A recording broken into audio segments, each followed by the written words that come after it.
Hello and welcome everyone to Hype Train, where I and a couple of my friends decide to go through the latest pack in Yu-Gi-Oh! Slightly before it's released, in hopes that the cards and effects that are listed here remain canon.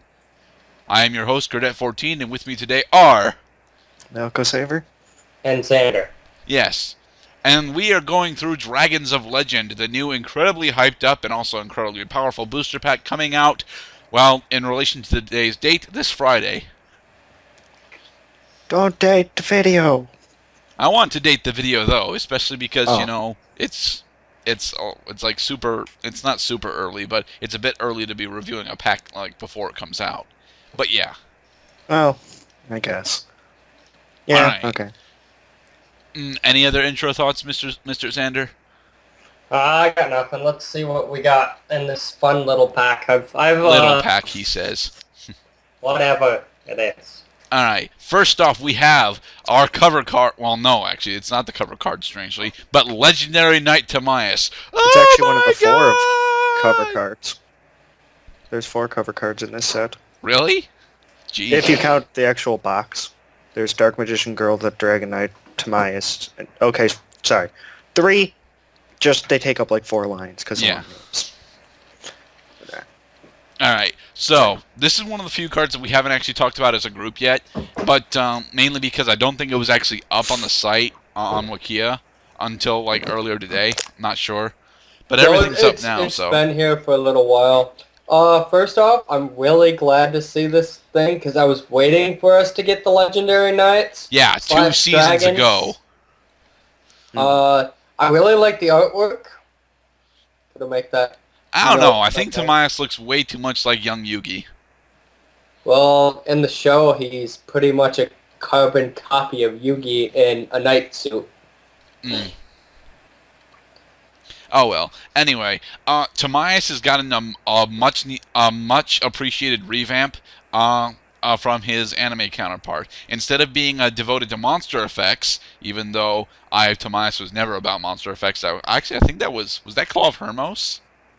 I want to say that was Hermos. Yeah, if I remember. Yeah, because Kaiba had Hermos, and Kaiba's no, Kaiba was Critias. Okay, Hermos so then was Joey. Then it was Critias, because Critias was the one that was able to copy monster effects. No, that was Hermos, I think. Except, Hermos, it would have been Hermos, because Joey uses Hermos on Red Eyes and Time Wizard. Okay, never mind. Anyway, Timaeus has now gotten a much appreciated revamp. Instead of being able to copy monster effects, he now is incredibly spell card oriented. First of all, we'll get to the card later, but we need Legend of Heart in order to special summon him. Makes him immediately less than powerful due to how Legend of Heart actually works. But, it's anime canon. You gotta have some sort of limitation on these guys. I don't know. And that's the only way you're bringing him out, so that's also pretty. Yeah. If he's gone, he's gone. Yeah. So, when he's special summoned via Legend of Heart, then you can banish 1 spell and drop card on the field. I like this, but that is just really an added-on effect. It's not really. And it has to be face up. Yeah. Which it makes it less and less useful as the more you read it. Yeah, I guess you have pendulums coming up that have targets, but other than that, the only deck that really comes to mind is Fire Fist or anyone running Tenki, and after that point, they don't really care. Yeah, after they get their first use of Tenki, it's just a small buff for them. It's not really that important anymore. But when he's targeted for an attack, if he's going to be targeted for an attack, he's likely dead unless you can save him with like a lance or something. So honest. So yeah. I don't know. I think that's kind of busted because it's just targeted for an attack. They don't have to successfully attack. So. But if they're targeting him for an attack, they're likely going to succeed. No, because by targeted for an attack, it just means that you're targeting it, which means I can cylinder that and still get Timaeus' effect, right? But the thing is, chances are if they're attacking, they're going to kill it unless you have a way to protect him. Yeah, and then you're actually getting a 1-for-1. Then you're getting a 1-for-1 trade. You trade up your trap card to get a spell from your graveyard, and likely, if it's really early in the game, which you shouldn't play Timaeus early, God no, even though early is probably one of the very few times you'll have enough life points to do it. the more we talk about Tamias, the more it becomes clear that he's really a subpar legendary knight. I think he's more of a collector's item than an actual used card, unfortunately. Which is sad, because for the premiere of the Legendary Knights, we were hoping these guys would be really badass. We don't know what the other two even are yet, because they're not in this set, spoilers, but... Depending on how they're brought out as well, though, with the addition of them, he could be better in an archetype built around it, but as it stands, he's rather...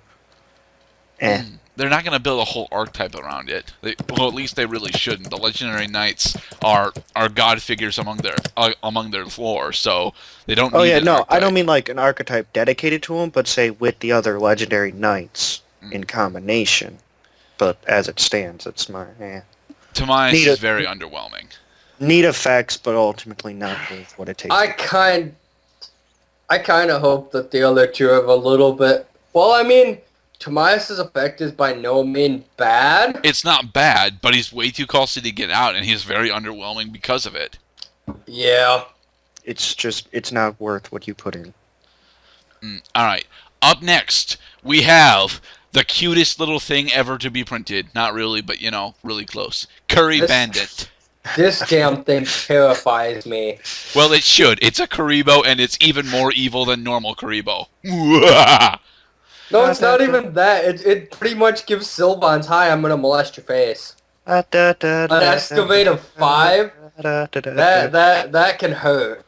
Yes. It's like a mushroom I don't have to wait for. Indeed. And it gets me the spell and trap rather than losing it. Yeah, Curry Bandit is definitely going to see some playing Sylvans. Outside of that, though, I could see him being used in LS. That's about it, though. Yeah, LS, Sylvan, and...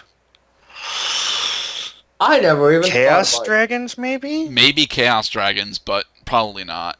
I guess any kind of Sworn variants. Because he is still a Dark, so he dumps a Dark, but it's, I don't know.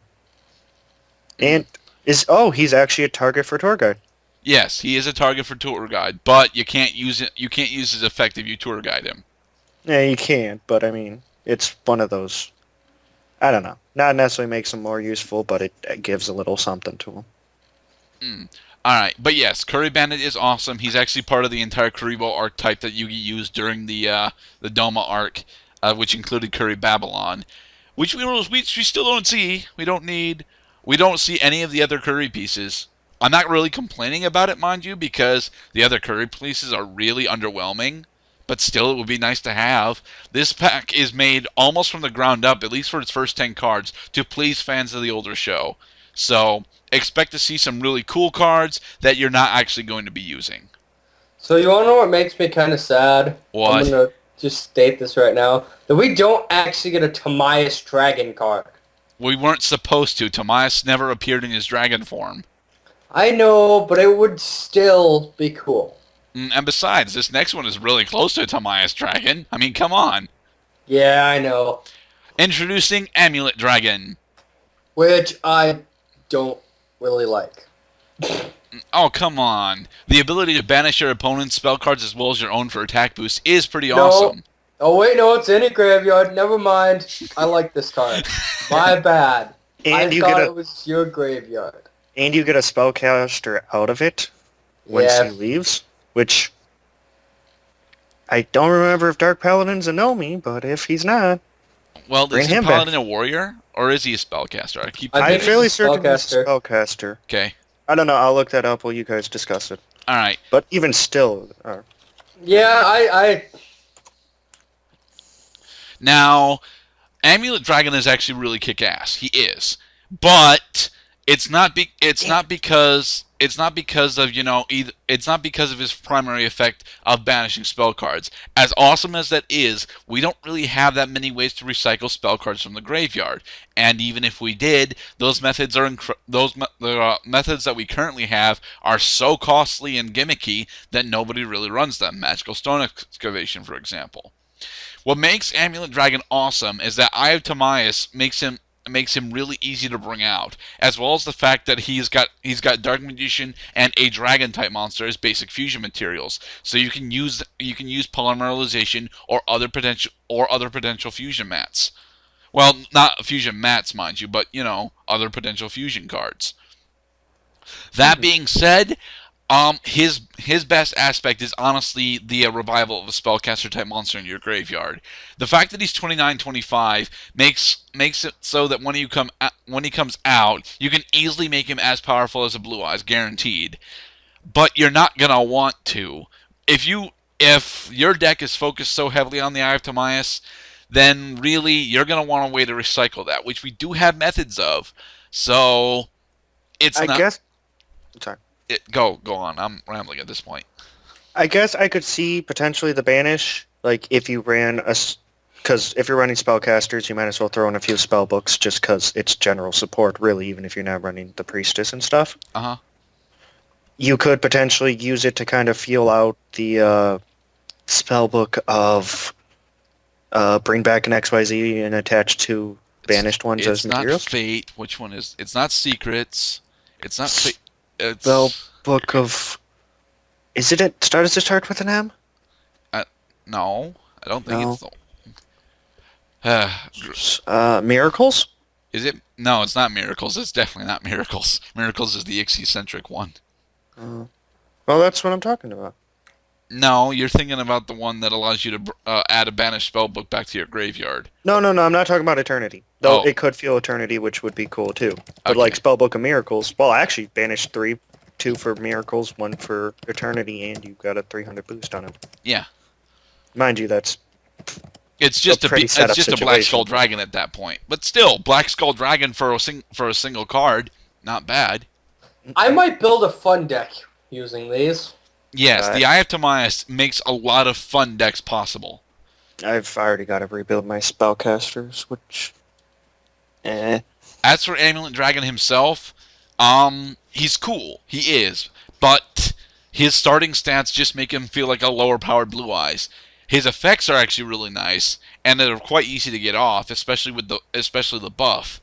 So you can most certainly use him. I'm not entirely sure how well you're going to use him, but he's usable. That's his thing. Oh, that's the other thing. If you're in like a mirror match, a spellcaster versus like a more spellbook orientated, just banish all their stuff so you don't got to worry about fate. Yeah. Okay. But then again, Fate got limited, so. It's still the banish for the 3 is not. I'm and Masters rather- it would limit. I've got to say, I'm rather enjoying some of these artworks. Yes, a lot of the artworks in here are pretty badass. For example, our next card, Dark Magician Girl, the Dragon Knight. And real quick, so nobody gets mad about me not mentioning Dark Paladin can't be special summoned except by fusion, so you can't bring him out. Just so no one gets upset. Alright. So, Dark Magician Girl, the Dragon Knight. This was the first card that was actually leaked to us, that was actually revealed to us thanks to the cover pack, and we were like, wait a minute, we're actually going to get the Legendary Knight shit? She herself wasn't actually all that hyped up, but the fact that we were getting the Legendary Knights, that spiked a lot of people's interest in the pack. And since then, we've had all of the hype train. All of it. I really Choo-choo. will. This card's kind of cool. Yes. Just because you can activate it on either player's turn, it's really, really fun to use. Yes, and she works very well with Fables. The problem is, outside of Fables, she just turns into one-for-one removal for the most part. Mm-hmm. Which, it's something I already have a problem with using Endymion's Destruction effect. But this has the added bonus of being both players' turn. Yes. You'll get it off twice if you really want to. Thing is, you probably won't want to get it off twice. Because that's a lot of cost that doesn't give you anything. Right. I'm trying to think of ways that... I don't know. I'm trying to think of things that this having the ability to just pop something instantaneously on either player's turn would be semi-damaging. Well, Oh, okay. That's going to be fun. That you could super poly Dark Magician Girl and some guy's big dragon to bring this out. yes, you could. It's like, Heretic Dragon to prune out! No. No, what do you mean, no? Well, like, I'm stopping your chain by making sure it doesn't go off. Mind you, you still have to get Dark Magician Girl into the field for that, but... She's Just a little one- easier than the Dark Magician at times. Yes, she's easier than the Dark Magician from time to time. That's they're actually both pretty easy. With Magical Dimension being a thing, they're both piss easy to bring out on the field. Okay, so what base spellcaster are you gonna use, Mark? Well, I mean, if in a deck case like Forest Spellcasters, these two fusions would not be that hard to bring out if Forest wanted to tech in Super Polys for fun. In all honesty, I might, just because I'd probably throw in Prisma, just because he can act as the Dark Magician or Girl. Mm-hmm. Yeah, true. Or a lot of these, because all they care about is the name. They don't care about the exact one. Right. Yeah.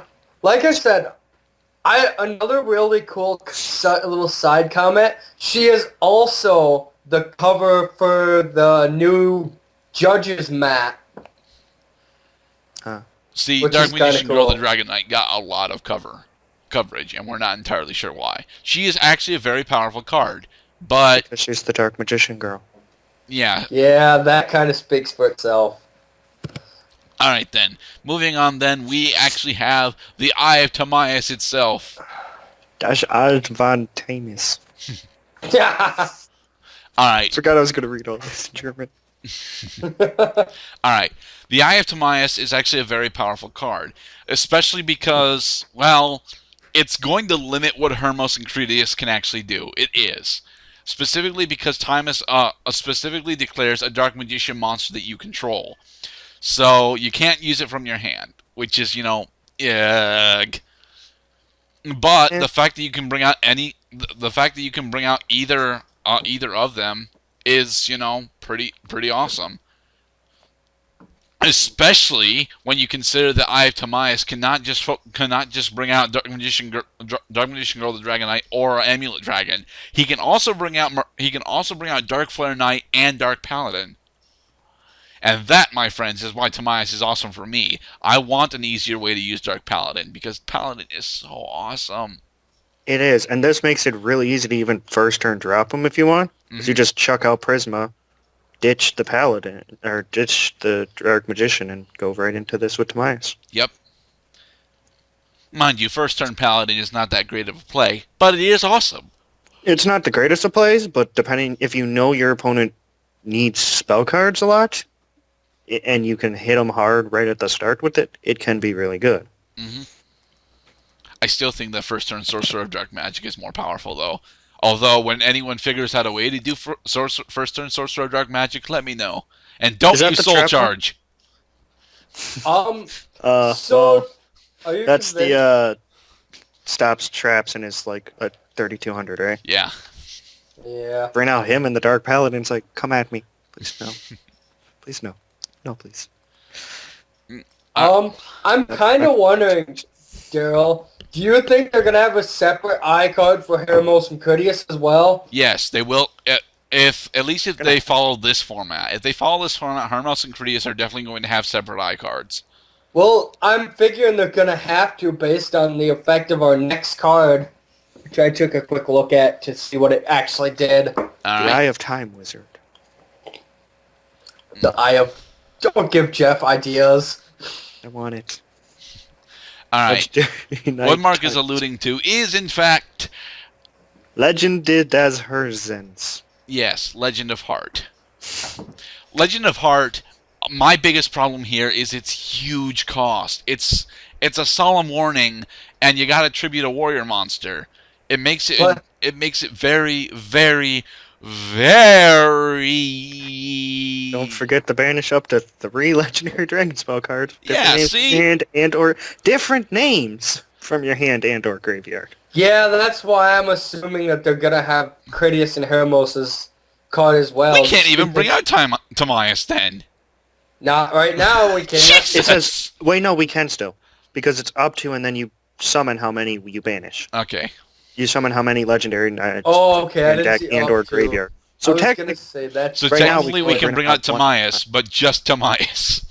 yeah, if we at least had the 2 other Legendary Dragon Spell cards, then we could bring out Timaeus 3 times. True. Which would be ridiculous and stupid, but whatever. Well, I mean, I guess it's not that cost. Well, it's kind of Well, no, cost you can't bring out Timaeus 3 times because legendary knight monsters with different names. Oh gosh darn this stupid card. Yes. This pretty much makes Legendary Knights worthless because it's such a high cost to even get them that you're already contributing a warrior. You're banishing at least one spell card. And you're paying 2,000 life points. And then you're only going to get one if you only banish one. It seems to me like the Legendary Knights are going to pair up very well with LS and Sylvan, but that's about all that they're ever going to be seen in. Like I'd see LS more just because Sylvans don't normally excavate their spell and trap cards. Right. If they're doing it right. Outside of the Kari Bandits and odd cards like that, they just knock them all. This is one of those decks. This is one of those, I'm going to try and use this for fun when everything I have is out and said and done for it. Okay, what warrior monster are you going to use? I have no fucking clue. Holy crap! I've answered my own question. Prisma. Yes. Prisma's the solution to everything wrong with these cards. Yes. Prisma's the hero we need. So Please don't ban Prisma. Watch, it's just like insta-ban Prisma. God damn it, Konami. Soul Charge still at 3. Yes. So we'll get the soul charge. We'll get the soul charge, guys. Don't worry. We're just going through this numerically speaking. Oh, yeah. I am thoroughly confused and thoroughly afraid of this next card. Slightly. Berserker Soul, or as they call it in German. I can't read it because the text If you is could too give shiny. me a better picture. Okay, I'm just gonna. Berserker Sile. Sile? Oh yeah, because Sile is soul because soul. Oh, okay, that's right. Mm-hmm. I forgot. You see, Forrest actually reads German, barely. I watched enough Ava and it had fake German. Oh, okay. Wait, Sile you was watched the the German organization. dub of Ava? No, but Sile was the big organization in there, so Okay. I know that word. Anyway, back on track with Berserker Soul. A lot of people are feel the same way that you do, Mark. A lot of people are really scared of this thing. I'm not. Opponent by direct. The biggest combo that I've seen people claim to do with Berserker Soul is the Gallus combo. And as awesome as Gallus is, I don't see Gallus actually being that effective to try and actually use this. I even beat someone that was trying to do the Berserker Soul loop with Gallus, and it's like, yeah, you could... well, no, it wasn't the Berserker Soul loop with Gallus. He was using a dark all-monster build. And, it was actually pretty kick-ass that he actually managed to almost get it out. But then when I played Eradicator Virus on him, he just quit, and it was sad for him. Daryl, I'm very, very confused about something. Alright, and that is? Why the hell is Yatos in this pack? Oh, Atos is in this pack, you stupid skipping motherfucker, because we needed a reprint of Atos in order to justify the release of Dread Scythe. Now get back to Berserker Soul. We're not done talking about it. Seriously, I haven't even made my comments yet. Well, I just was looking. I just see it over the damn list. Don't touch me. We are. God damn. If it is banned. So basically, I guess like Sylvans and Lightsworns could tack this in, though Sylvans probably have the better chance of utilizing this to its full extent. Oh, just because Lightsworns might have all the monsters, but with the rank 7 you can stack the 7 cards of your deck to be exactly what you want for this. Well, I think it's 5, isn't it? That Arbiter does? Yeah, I believe it's based on whatever you, basically, whatever the level of the monster that you like pay off for it. Okay. So yes, Sylvans with Arbiter could definitely use this to some horrendously powerful effect. But a lot of people aren't actually running Arbiter at the moment. Go figure. It's one of the major cards that I was always afraid of with the pack, and I have not seen Arbiter actually used yet. And I haven't been seeing all that many... Because Arbiter's not out. Well, there's that, and there's also the fact that I haven't actually been seeing Sylvans played against me all that often. So... I run Arbiter just because it is really good. If you run Archfiend Oath heavily, it's really good because you can recycle them, essentially. Mm-hmm. As well as the setups, but... I don't know. Sage Core is just a weirder one, but that's a topic for another time. Alright. Now, the huge problem that I see with Berserker Soul is the hand discard. The fact that you have to Final Destiny yourself in order to play the damn thing. That just doesn't seem like it's worth it. even if you do manage to do that swing for 1400 and go through for all 4000 points of damage after that, I don't see it actually winning you the game then, because you got to do a lot of shit to make that worthwhile. Mm-hmm.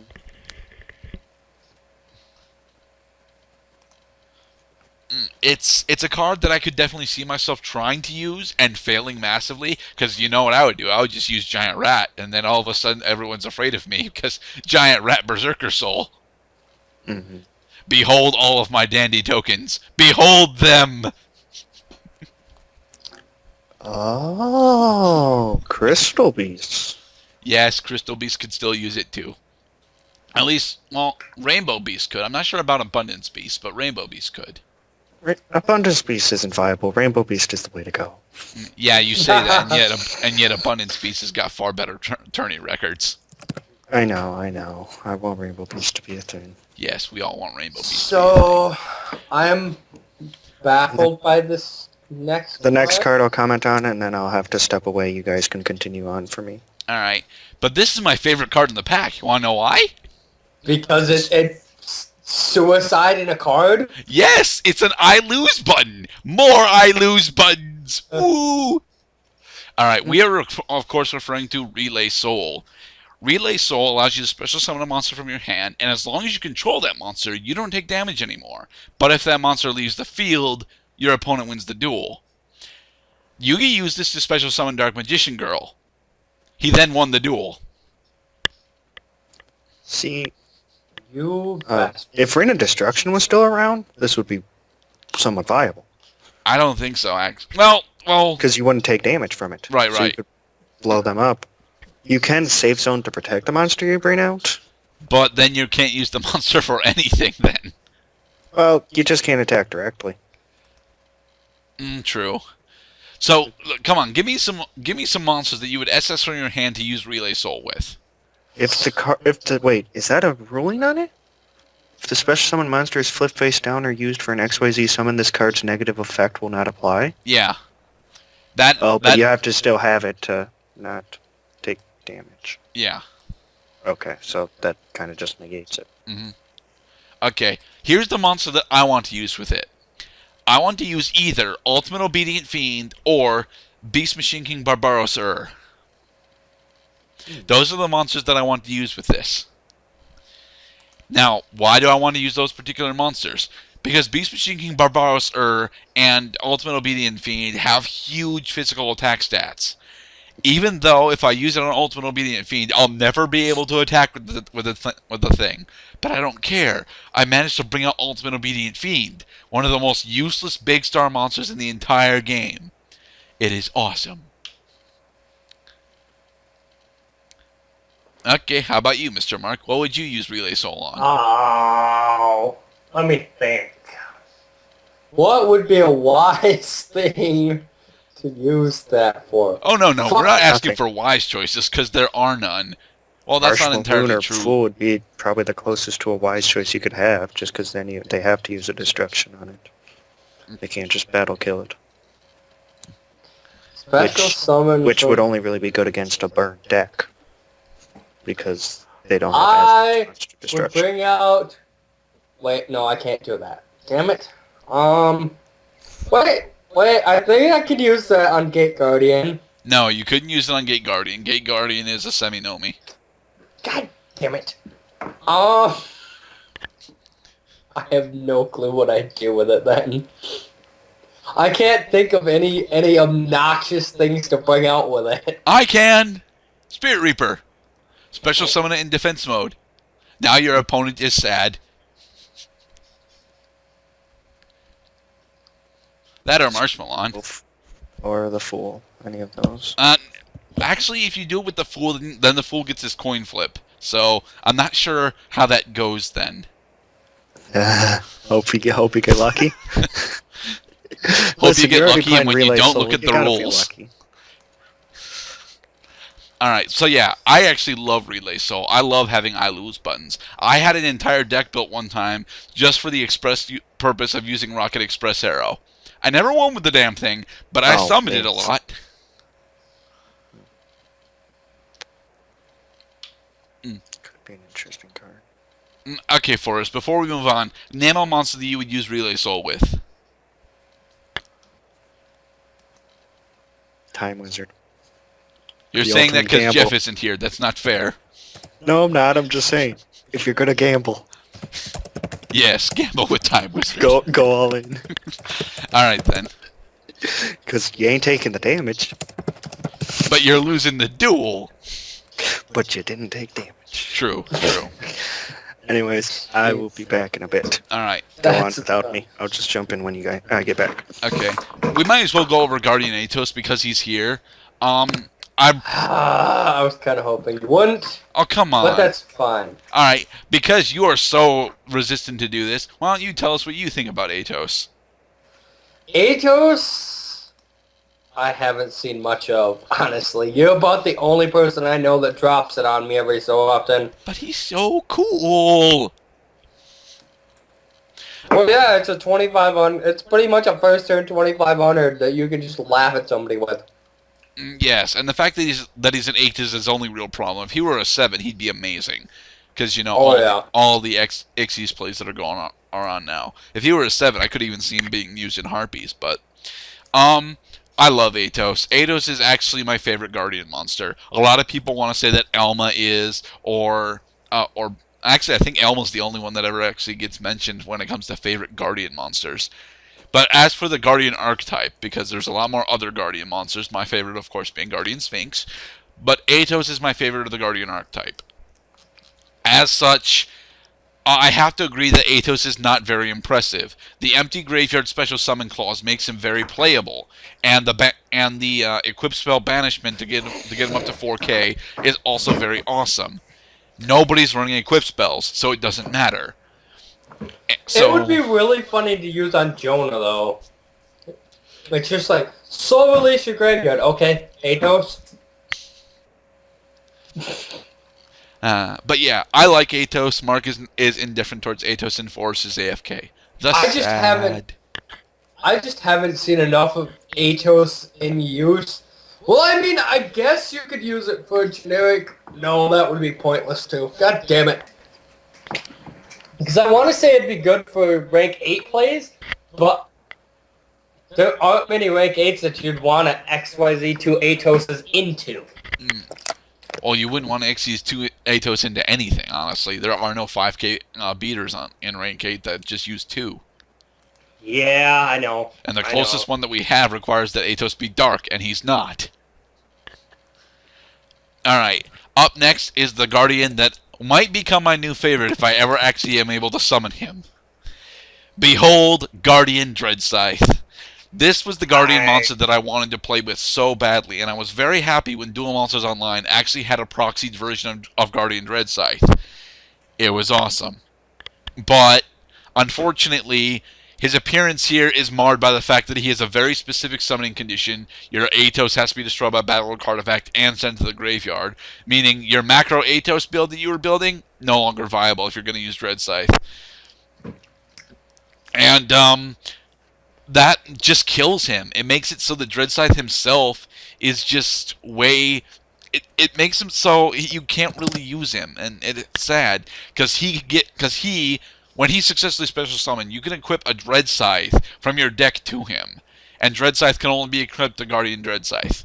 I know it's kind of redundant. His equip spell is called Dreadscythe. He himself is called Dreadscythe, but the thing is, if you get Dreadscythe out, he's gonna stay on the field for a while, and even if he doesn't, you can bring him back because he's not semi-Nomi, but he's Nomi with his own effects. So there you go. What do you think, Mark? I think depending on the deck, it could be very useful. Just because it's just like, oh look, I have a card I don't need. Kiss it for Dreadscythe. Now I have a 2500 beater and a card I didn't need in my hand gone. No, you have more than a 2500 beater. Dreadscythe is guaranteed to be at least 3k when he's summoned. Guaranteed. Oh yeah, because he can grab his equip spell from the deck. Yep. Speaking of, we are going to move on. I'd like to do Dreadscythe in conjunction with these, but no, we have one other card to look at first. 1 sec, I still want to grab the next card. God damn it, people stop sending me shit. Well, then stop eating pizza in the call.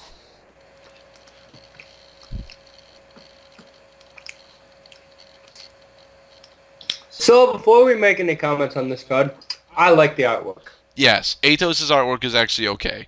It's not something that I would, consider being super powerful or anything, especially since the Angel's technically making an O-face.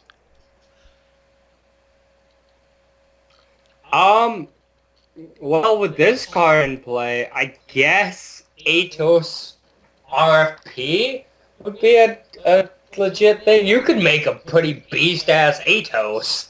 Yes, you can, especially when you consider that Atos sends his own equipped spell to the graveyard, so Atos becomes a 5500 off of his effect and the sword itself.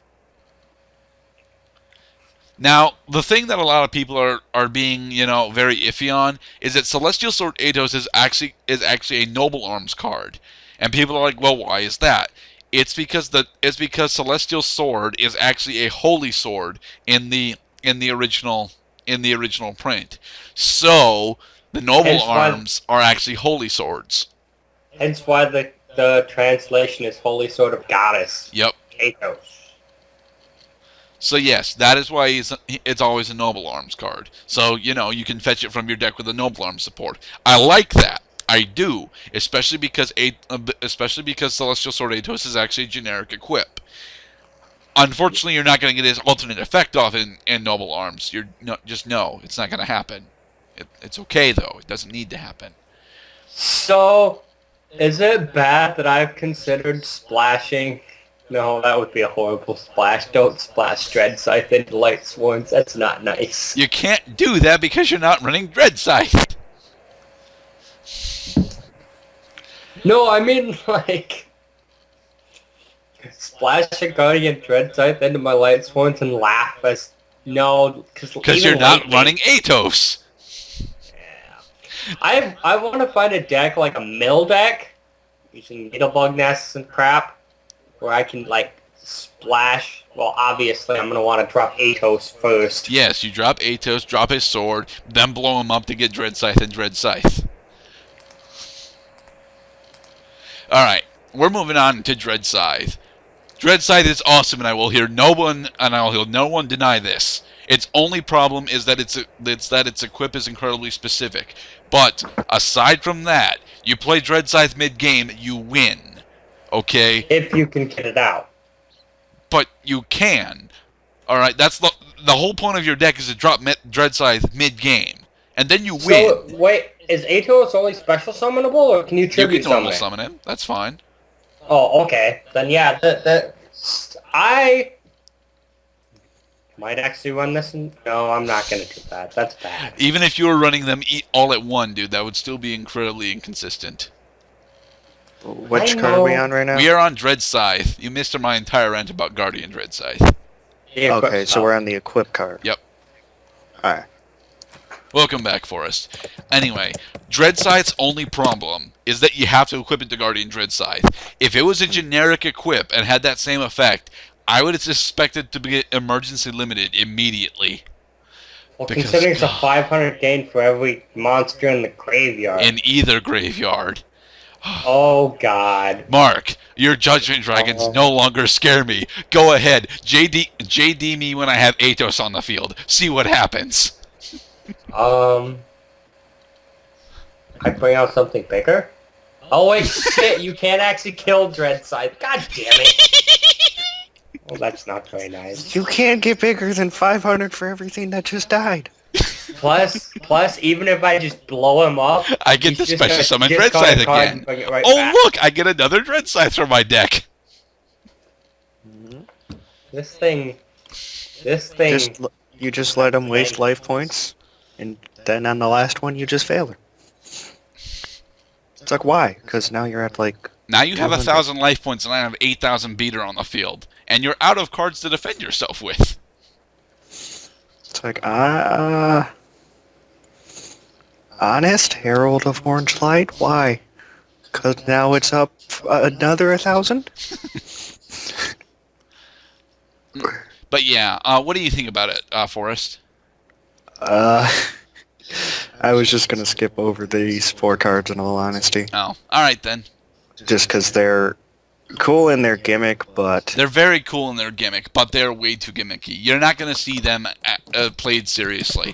But if anyone has got a video where they bring out Dread Scythe on Light Sworns and their opponent either just quits or keeps trying to blow it up, send that to me, please. It would make 'cause me the thing very, is, very like, happy. Itos, even in Madolce, I don't really like, so it's been a card I have Sadly, discussions. I'm not very fond of this next card. That's Guarded fine. You Treasure? don't have to be. But Guarded Treasure is awesome. I happen to have several problems with it, though. Behuto shots. Nope. Behuter shots. Maybe? Probably not. It's probably But there's Shatiz. T. I don't know. We're not going to butcher their language anymore. Alright. Guarded Treasure is actually really awesome. But it has one major problem. Final destinying yourself for and not blowing up the field is a bad idea. Always has been. Especially since Guarded Treasure is very poorly protected, actually. Kind of a gimmicky name there, isn't it? It's Guarded Treasure, but it has no protection on it. Gosh darn it, trivia section. You're supposed to make me have to think. It's kind of like...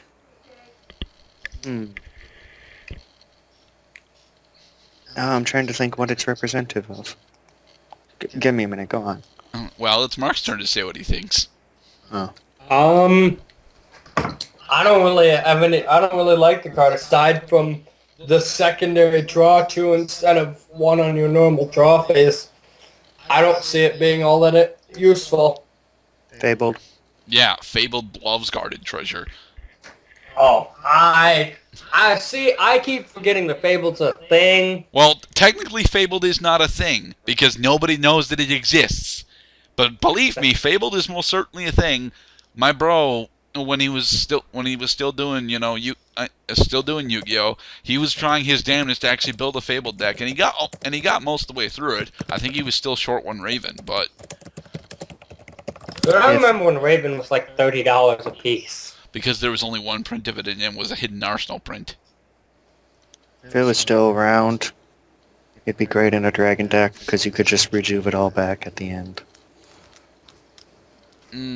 Yeah, but it's a good thing Rejuve is gone. Anyway, I think that covers our thoughts on Guarded Treasure. You, Forrest? I may tech it into Madolce just for giggles, because it could potentially set up TRs and whatnot. Okay. Just because it only really disrupts my princess, who I really shouldn't be running anyways, but I don't care. I'm going to run her. So, this next card, I hate. Everyone hates this next card. Everyone. Run it at 3 till it's banned. Yes, run Soul Especially 'cause Charge it's at only a 3 super. till it is banned. It's a super that's probably going to be worth more than the secrets. Now, why is everyone so negative towards Soul Charge? It's because it's a 5,000 life point cost infinite monster reborn. Oh, I'm sorry. Did I read that wrong? No, not really. No. What? We banned Monster Reborn, but we gave you this instead. Oh, what's the cost? Oh, 1,000 per. Oh, that seems pretty good. What's the other cost? Oh, can't conduct your battle phase once per turn. Worthless card ever. What's it do? Oh, special summon as many monsters as you want from your graveyard. Yeah, okay, that's a good card. Yeah. Now, the costs here, 1,000 per monster, and you can't conduct your battle phase. Those are small things. They really, really are. You look at Harpies, and you realize, wait a minute. I play this, I get 3 Drago Sacks. There's not any... and I blow up all the spell and trap card zones if I got the field spell out. Yeah. There's no even contest about it anymore. In Harpies, Soul Charge wins you the game. It doesn't matter what your opponent's got. You blew up their spell and trap card lineup, and you have 3 Drago Sacks. You don't lose from here. You don't. Unless, of course, your opponent manages to not only Dark Hole, but play 3 Share the Pains, but they don't happen to have enough monsters to do that. So... Breakthrough skill, Nitro Warrior, attack a Draco Sack, turn its token to attack mode, attack into the token. Okay, I will grant that would be awesome. But I've wait, done that a few times. doesn't Nitro Warrior have to kill the monster by battle if it's going to get the second attack? That's why you break through Draco, Oh, so okay. it's not protected. The guy was. It's like, really? I left the other token for you. It's like, please don't. Okay, Chunk Archer. Just. But yeah, Soul Charge, even outside of Harpies, is ridiculously broken, and I am very surprised that it does not have this card cannot be used in a dual text on the bottom of it. On Friday, this comes out and it does not have that text. I'll be very scared for the next 6 months, even though this format's only going to last 2.5. They could permanent limit it, like they did frickin'. Oh, they could emergency limit. But the only time that they've done that is when they tried to kill Teledad with emergency limiting Allure of Darkness. That's the only time that they've done an emergency limit. And the thing is, this is technically less powerful than Allure of Darkness was then. Yeah, considering they left Dragon Rulers as a thing for 2 formats. More than 2. You forget how long that they were in the OCG. It's also, like, one guy I was talking to about this saw some guy bring out, what was it, like 5 Chishulas and like 2 Quasars with this thing? That's not an exaggeration, people. He used the Chishulas to go into the Quasars. And the only reason he didn't bring out a 3rd Quasar is he didn't have Armory Arm in his extra deck. The only reason he didn't do a 3rd Quasar is because his extra deck wasn't built for 3 Quasars. Right. This is the power of the card. Yeah, Soul Charge is ridiculously broken. Anyone tells you otherwise, they're lying to you. Or they're running Medolce. Well, you can still use it in Medolce, just not as bustedly. You have like no targets. You have targets. You got Hoot Kick, don't you? The problem in a Medolce deck is, unless they're down there from being detached or somehow stopped by your opponent, they don't stay in the graveyard. So you don't have that many targets when you do. So then all the cost of life points in battle phase becomes huge deals because you're not bringing out a huge play. Right. Like 5 Quasars and don't really care because you just brought out 3 Quasars to do something. Right. So... 3 Quasars and 2 Halberd Cannons. It's like, summon limit. Let's go. Alright. Up next, then, we have a Sabatiel, the Philosopher's Stone. For those of you that don't know, this is the card that Jaden used against Amnail in one of the duels during the GX arc before Kagamusha, not Kagamusha, but Kagamaru. I don't remember his name. I want to say it's Kagamaru. Help me out here, Forrest. The boss at the end of Season 1.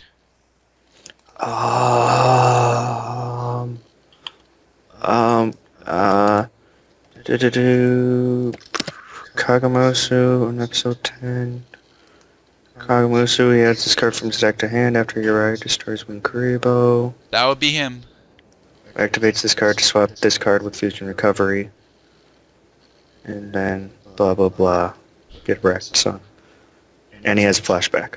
Yes, obviously, because it's GX. There's flashbacks everywhere. It's like, remember that time when... No.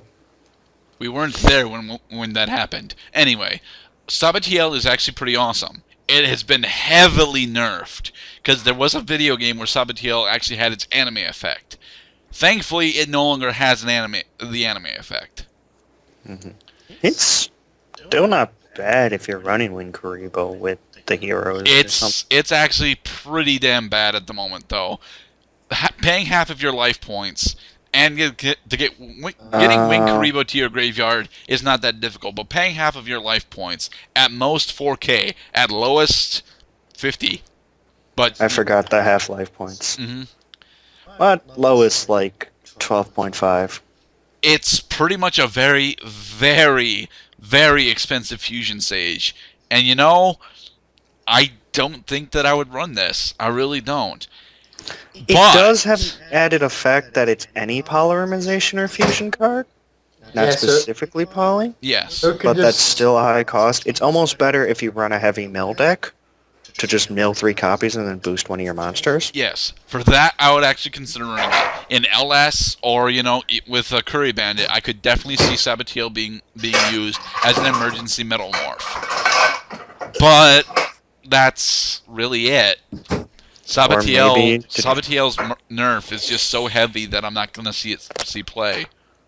Maybe use it if you run Magical Excavation, so it's less of a bad. I just thought of a funny OTK I could do with this card. Really? Okay. Share with us.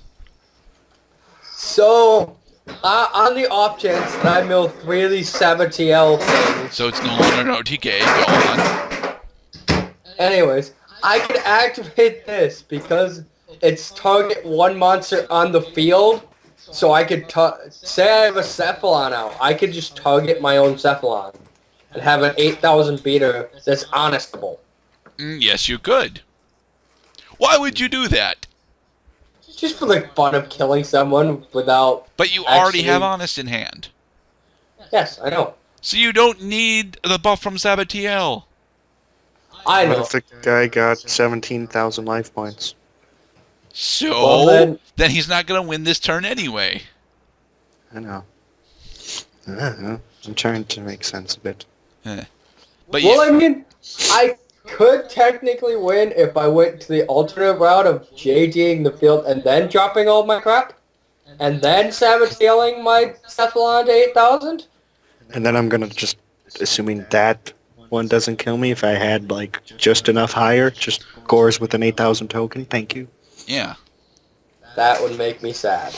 And now it can hit over your silly little Sephi? Not only can it hit over Sephi, but he can use Gores to bait out another JD, so... Alright. But yeah, Sabatiel, awesome anime effect, so heavily nerfed that he's not going to see play here. Alright, up next we have Instant Fusion. Oh yeah, yes. because Instant Fusion got an art change. Yay! Yay!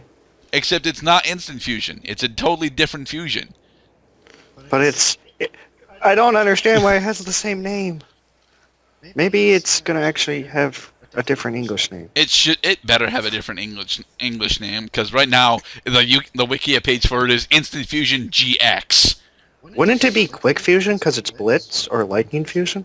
Yeah, it should be either Quick or Lightning Fusion. So... Okay, then they're just probably using the animation name.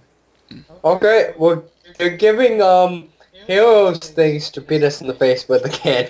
No, not really. Instant Fusion, although it could definitely work in Heroes, the fact that it blows up the fact that the monster that you summon blows up during the end phase means the only one that you'd want to summon is Absolute Zero, or maybe Shining.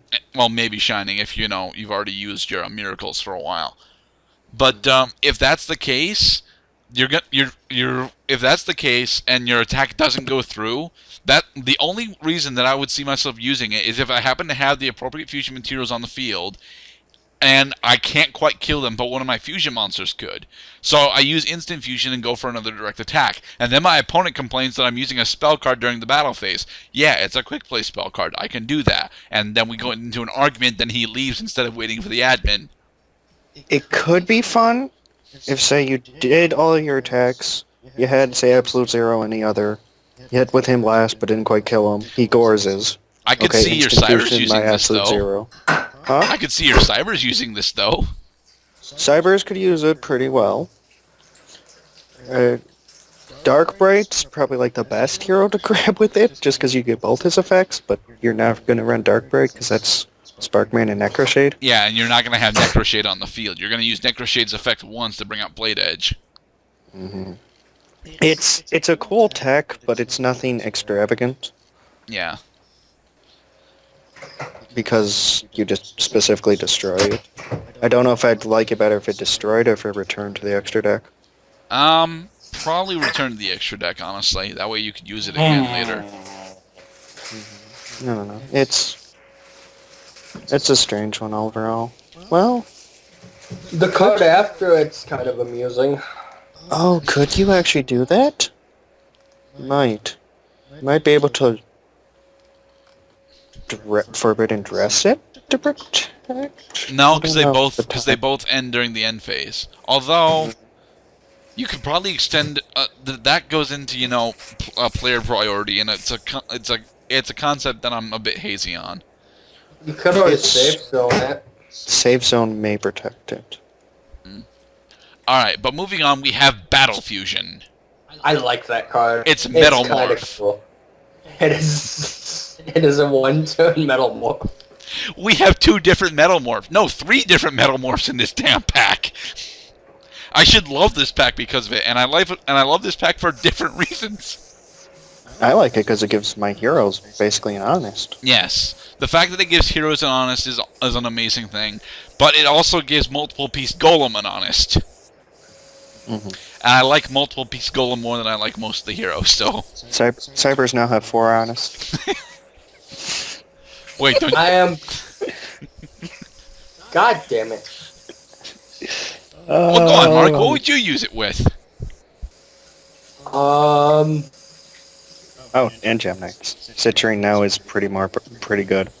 Citrine was always pretty good. His only problem was his low attack. Which this basically negates. Yes, because now it gives him Metal Morph. It now gives him Stain Power, which was probably his biggest weakness. I guess I would use it more defensive than offensive. Which is what you're supposed to do, but if you're going for that finishing blow with Flame Wingman or Shining Flare Wingman, then you use this and your opponent's like, no, you're not Jaden Yuki, go away! I don't know what I'd use it for. I want to say... You're not even going to say Meteor Black Dragon? Really? No, I'm not. Ugh. Let me reread the damn thing. Forrest, Mark is being unimaginative. Yeah. Oh, if only if it was an opponent's monster. Because if it was your own monster, that's kind of not nice. It's still not... I'm not saying that's it's not mean regardless. But it would be a little bit more mean if it didn't have the restriction of opponent's monsters. But, I'd imagine maybe...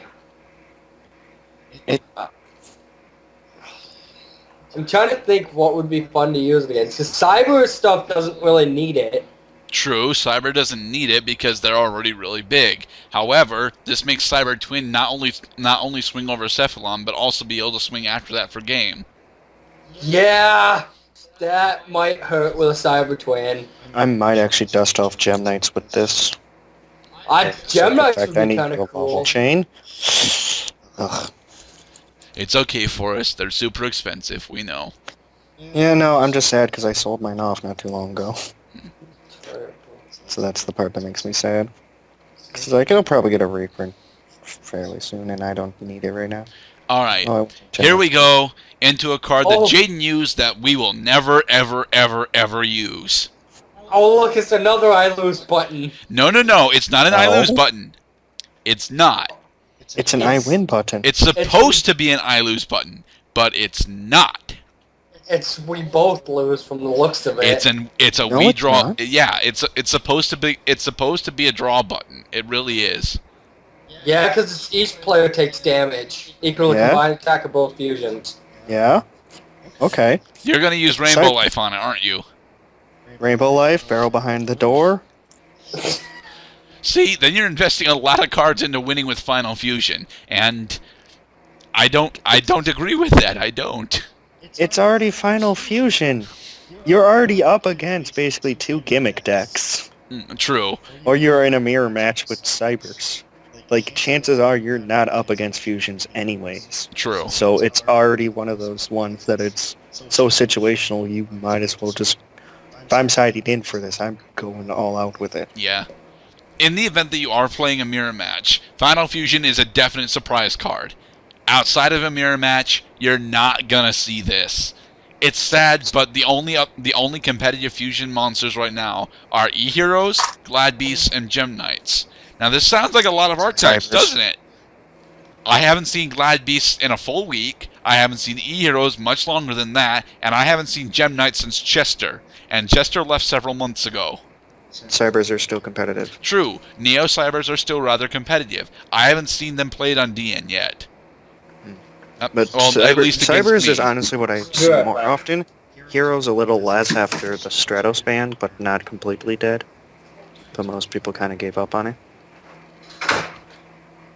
And Gem Knights are one of those weird ones because they're cool, but they just don't stay. Yeah. They basically, it's their stats. That's their only big problem. They're all so tiny. yeah, they're a big burst deck, and then they just kind of flounder, which the previous card does really help, but we'll see if anyone picks up Gem Knights just for that. I want to see that mirror match though, where Final Fusion activates against double Cyber End Dragon. It's like that's 8,000 damage to both players. It's a draw. But my Cyber End Dragon was bigger. I don't care. It's like, you're at 8,000, but I'm at 9,000 because you upstarted. Now what? Limit removal mine. Draw, bitch. It's like, limit removal mine. Honest. Oh, hi. Go. Oh, you can't go into honest then. You can't because it negates the attack. And limit removal would actually do something because it doubles your attack and then it's draw. But limit removal. Do a third one. Why? I don't know. Because I want to have 64,000 fucking attack points. That's why. It's like Rainbow Life. That would be funny to do just as a how badly can I hit us both with damage? I'm just imagining it getting up to like 64,000, both people just Rainbow Life, and it's like, huh. So, what did we actually accomplish there? Everything. It's like the game will never end. Who decks Alright. This next card, since we're done with Final Fusion, clearly. Paracycloid. My god, I'm glad to see this. I am. But it's so terrible. Ching ching. Hey, you mocked that bell noise, but that bell was probably one of the best parts of that episode. Ching ching. No, I'm just being, it's funny. This is such an odd card. Oh, can I instant fusion this? I can. Yes, you can instant fusion it, but you don't really want to. You want to go into it normally and then use limiter removal to make it a 3,200 direct attacker. But or then power bond with it. Or power bond, indeed. And fusion weapon goes on it, and limit removal. Just stop, okay? You already have. Actually, that's a 6-card FTK, isn't it? No, not F. It would be O. But still. So I can use Draco's Hex tokens to power bond, and since I killed your Draco's Hex and left you your tokens, okay, power bond the tokens. What? It's like 3,200. Okay, fusion weapon boosted by. What is that? 15. That's 15. Okay, limit removal it. Attack direct. But you had Draco's Hex. He was just for this. Really? Yep. Alright, but yeah, Paracycloid is actually really cool. The ability to attack directly on a level 5 with 1,600. Honestly, I think my problem with this is that it's not 2,000 attack. If it had 2,000 attack and everything else was fine, I would love this thing. I would. Even at 1,800, I would still find it far more useful. But at 16, I can't get that much support for it. It's because it's the sum over the attack of 2 Psychroids. Yes, it is, and that's fine. It really is. But the problem becomes it's not big enough. It just simply is not big enough to do what it needs to do. It's really kind of like an easier to bring out elemental hero Mariner, I believe. Mariner, much easier to bring out Mariner. But Mariner not only gives you direct attack, but also gives you some amount of removal with it. I didn't think he got removal with it. I thought you just had to have a spell or trap to use him. That's right, my bad. I can never get Mariner's effect straight. That's my problem. But yeah, I love that we have Paracycloid. I do. I just wish it had 2,000 attack. I just do. It'd make it runnable. Yes. Especially because it's already kind of, because then it'd be an interesting tech in Cyber. Yes, it would. You still probably want to go into it because you have Twin, but. What do you think, Mark? Kind of objectively better. Well, it's a Psychoid. I don't know how to feel about that. The direct attack's kind of cool. but I don't have anything else to say other than that, really. That's all I got to say about that. Very well. With that, I guess we're done with Parasite and are moving on to Ayers Rock Sunrise. Yes! Chumley, your card, it exists in the real game now. Oh my god, it is his card. Slightly The hot sauce battles. The hot sauce battle. I am concerned about this card. Dumbest, greatest duel I've ever watched. Yes, I know that's the dub version. That's what makes it funnier. I don't know what concerns me about this card, but I am slightly concerned about it. Oh, how about the fact that if I bring out a big koala in a mill deck, I win? How about the fact that if I bring out, better yet, not even big koala, give me Master of Oz, because I can bring out Master of Oz with this thing, and then just, start steamrolling over your Judgment Dragons. Gosh darn it! Why don't I run Beast and Sylvans? Could you imagine how many plants I'd have in the grave when I activated this thing? See? Your attack would drop to nope. Oh, Ojamas. Huh, that's actually not a bad choice of deck for them. Forgot they're all beasts. Yes, the Ojamas are all beasts. I love Ayers Rock Sunrise. It is a beautiful card. It really is. It reminds me of a mountain scene from Magic. Except it's supposed to remind me of a plain scene. I'm imagining the Lion King. If I played this, it just in the middle to I play Spanyari, but Rock Sunrise, bring back Ojama, red, blue, green. So yellow. that would be a Horseshoes and funny blue card to moons. run in Ojama's deck itself. Huh? That would be a fun card to run in the Ojama deck itself. Because the Ojama deck actually does go through its Ojamas like paper. And so it'd have enough bounce. It's pretty much the reborn for them now, and I don't know. I might actually have to go play around with the Ojama deck tonight with that. Still gonna lose, but it'd be funny. Yeah, it would be very funny to actually see Ojama Country then Ayers Rock Sunrise happen. It's like, get over it. It's still 4,000 no matter what. Okay, drop it down to nothing. That's... Now Hurricane, why? I don't care. Alright, but yeah, Ayers Rock Sunrise is awesome. Run it in your beast builds. Next up, however, we have Alexis's card, Double Passe. This card, I like. Why is it named after a chess move? I don't know. It's not, guys. It's actually named after a ballerina move, as you can tell from the picture. But I was en about to say, passe. I'm pretty sure that's ballerina. But en passe, it's a move that I've never actually learned. All I know is PA from every cartoon ever. This card's interesting. It's like Absolute End, except then your opponent is burned. And you get to attack directly with the monster next turn. Hey, look, Mark, your Cephalon is going after my Cyber End Dragon. Shame I'm gonna win next turn. Not if I have something to say about it. Which I won't, because it's Light Swords and they never have answers for things. It's just like, okay, now just JD after. Thank you for telling me. Limit removal it right now.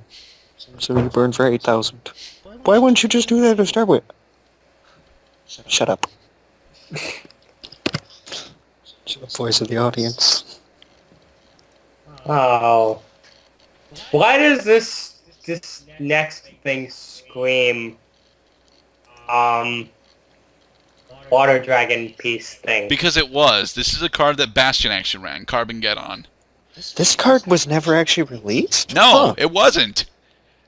Bastion actually had the least amount of cards released for the anime. See, I guess I never realized it because I was going to make a deck of his, then I never did. Yeah, I think Bastion's only signature card that he ever got released was the Water Dragon stuff. He had a shit ton of decks, if you recall. He had a deck for every attribute, in fact. He was honestly a character I really liked just because he was super analytical, but he wasn't a total jerk about it. Yeah, he was heavily intelligent, but he was like, you know what? These people need to solve their own damn problems. He wasn't. So, this card And the like one moment where he just threw off his jacket. It's like, oh, you threw my deck into the thing? I have like 18,000. Okay. I have to check something before I make a comment. Okay. If this works, I'm gonna be even more terrified. Dragon type down from here, attack increase. Okay, never mind. It's 7, but it's not a normal. Thank God. What? I have realized a combo.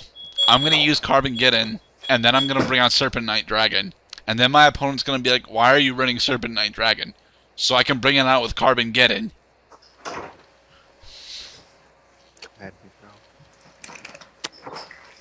I was scared for a minute that you could remove this from play and SS a Harpy's Pet Dragon. No, Harpy's Pet is an effect monster. Yeah, I had to check Star. I'd forgotten that it's an effect monster regardless, but... It's still got a nice amount of targets. Yes, there's a lot of level 7 or lower Dragon-type normal monsters. Read half the Dragon normal-type monsters in the game. Isn't this... You can That still grab might you can still like summon a 6 or something, grab a 6 and go into God. it too. With it. That gives Got me... Red Eyes Black Dragon. Yes, Joe? more than likely people are just going to go into Labradite if they use it, but I don't think this is going to see that much play. Mainly because Joe? its bonus against fire monsters is not that impressive, just boosts up to 18, so... Jill, I'm gonna stupidly find a way to Draco sack you with the red eyes. That's actually not that difficult. Yeah, Well, that's pretty... It's Now I incredibly have a new expensive, yeah, but it's not difficult.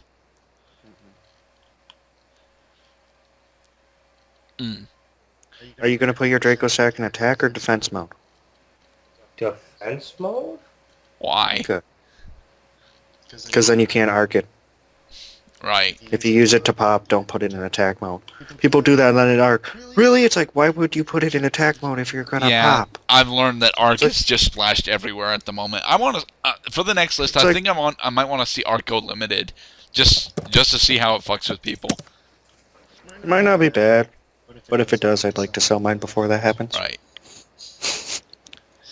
I might actually sell or trade mine off anyways, just because it's nice, but... Got a feeling Daryl likes this next card. Of course I do. It's called Mathematician, and it is another card from a GX character, but a GX villain this time. The next couple of cards are actually from GX villains. And Mathematician is actually really, really nice. The thing about it that a lot of people really like is not only is it deck thinging, but it's also draw power. Which means that you can easily set your grave, you can easily set both your grave up and your hand to do whatever the hell you want next turn. I'm You can surprised that actually you tech- don't like this, Mark. Yeah, you could tech this in Lightsworns pretty nicely. Screw Lightsworns, You you could take this in Junk Doppel and set up his Doppel Warrior immediately. Instead of Doppel Warrior? You could send Doppel Warrior to the graveyard and set it Oh, up. okay. Okay, I thought you were saying put this over Doppel not- Warrior. I was not about to say, over, no, but put this with. over Card Trooper. Just because Card Trooper's nice, but this is more controlled, and in all honesty, you almost want a little more control over that in the top of Yeah. Quick Draw I deck. might run this card in Light Swans as well, take Card Troopers out of my Light Swans and add these instead. I don't know if I'd fully take out Card Troopers, but swapping one out for it wouldn't be bad. Just because Card Trooper in a 3 mil in that kind of deck isn't bad.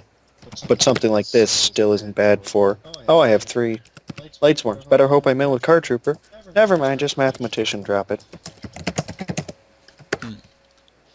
I honestly think that Mathematician is far worse than Card Trooper when it comes to LS, but if you want something in your grave right now, Mathematician is your guy. He's pretty much a foolish burial for all of those lower monsters that you want. Like, you know, Plague Spreader. You want Plague Spreader I in think your he's grave? better. Go for it. And Treeborn. And Treeborn, think he's- hell yeah. Think he's Oh, better I than might what? run him in Monarchs. That Yeah, makes... Monarchs, he's not bad in for Treeborn and Level Eater. Yeah, it What? might give me a reason to actually put Level Eater back in the deck. Because I, for the life of me, couldn't figure out how to get it out of the hand. Just sat there. You could also, You could have set him, you know. you can also send Felice or Wolf to summon them, and with Felice you could go sink into a 7. Mhm. If you don't want to pop with her. Oh, Or- that's right, because or- that's sending from the deck to the graveyard, isn't it? Yep. Mhm.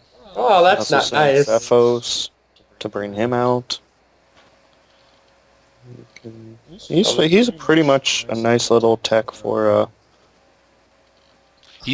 We're definitely going to see Mathematician played, most certainly. We're just not sure how this much. this next card. All right, are we ready for the card that everyone was so hyped out when it was leaked? I really want to play this card. This would be a fun card to play in Monarchs. Yes. Behold, Ra's Disciple. How is this fun in Monarchs? Then This is worthless in Monarchs. I could bring out Obelisk viciously and deck then. That's about your only target in Monarchs. Matter of fact, you play Ra's Disciple in Monarchs, I will be very surprised at you. Specifically because as long as you control Ra's Disciple, you can't special summon anything. I don't special summon in Monarchs anyway. Yeah, you do. Wait, no, Treeborn. Buff Leader. Magio Sheldon. Guy, Ronin Totem. Oh yeah, Magio Sheldon. He's not a mermaid. He's a frogman. Yeah, never mind. Never mind. He's worthless. Oh, easy Obelisk. Next turn.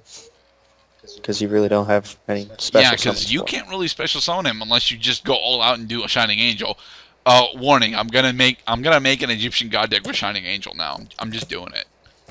Oh, I'm already running this in my ultimate deck that's just going to run all the God cards from every series. Wait. Please tell me you at least have Rocky at 1 in there. Please. Have what at one? Rocky, the creator of light.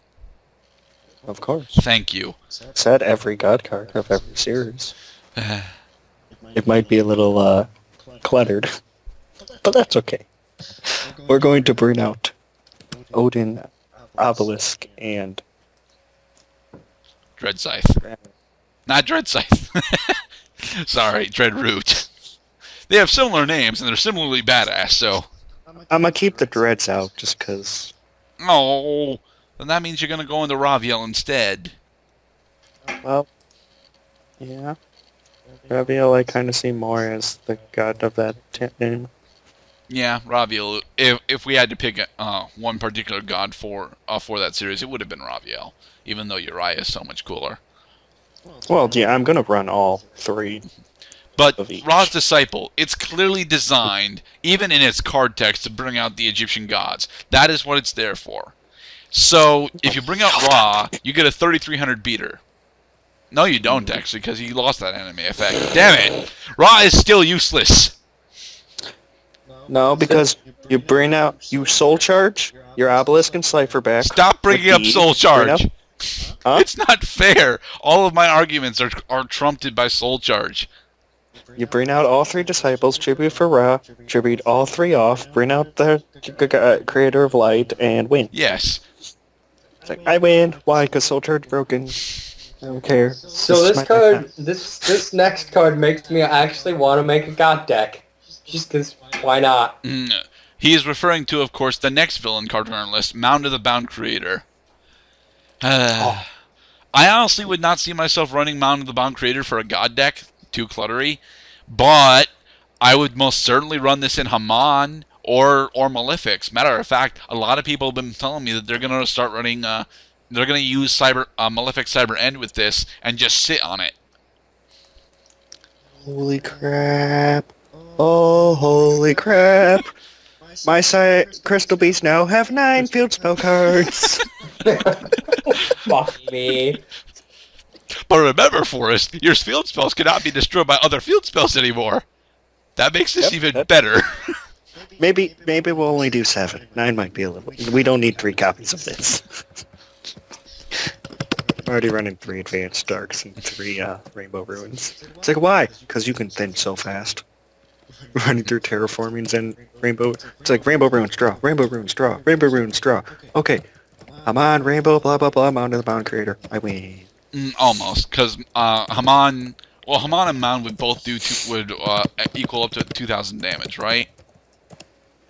I think so, yeah. Yeah. And then Rainbow Dragon, and then... another Rainbow Dragon.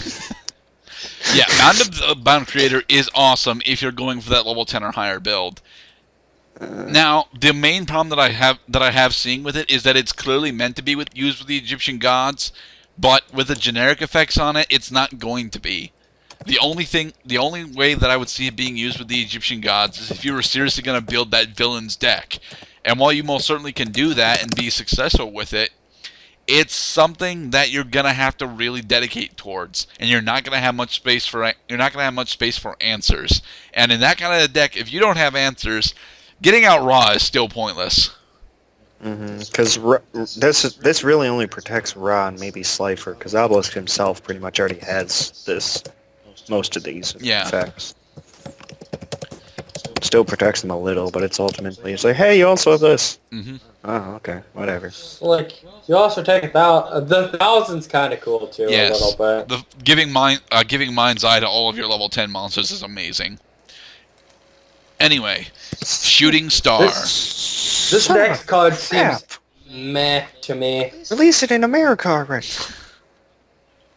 Sorry, I was looking at the big fusion of Obelisk, Slifer, and Ra. Hotkey? It's only Japan. Yeah, of course it is. When the hell is Hotkey coming out? God. I know. Alright. Shooting Star. Stern Snoopy. I don't know how I feel about this card. Stardust monsters on the field, target one card on the field, destroy that target. It's actually not too bad. It's not really. It's incredibly depending on you bringing out Stardust or Malefic Stardust or any of the Stardust. Stardust Dragon Assault mode now has destruction. Yes, but so does Stardust Yao Long. So there's that. Well, if you really and Stardust Phantom. Don't forget about Stardust Phantom. If you really want to be obnoxious and silly, could just be like, they go to blow your field up. Starlight Road. Now, Shooting Star, because I have a Stardust on the field now. Lose another card.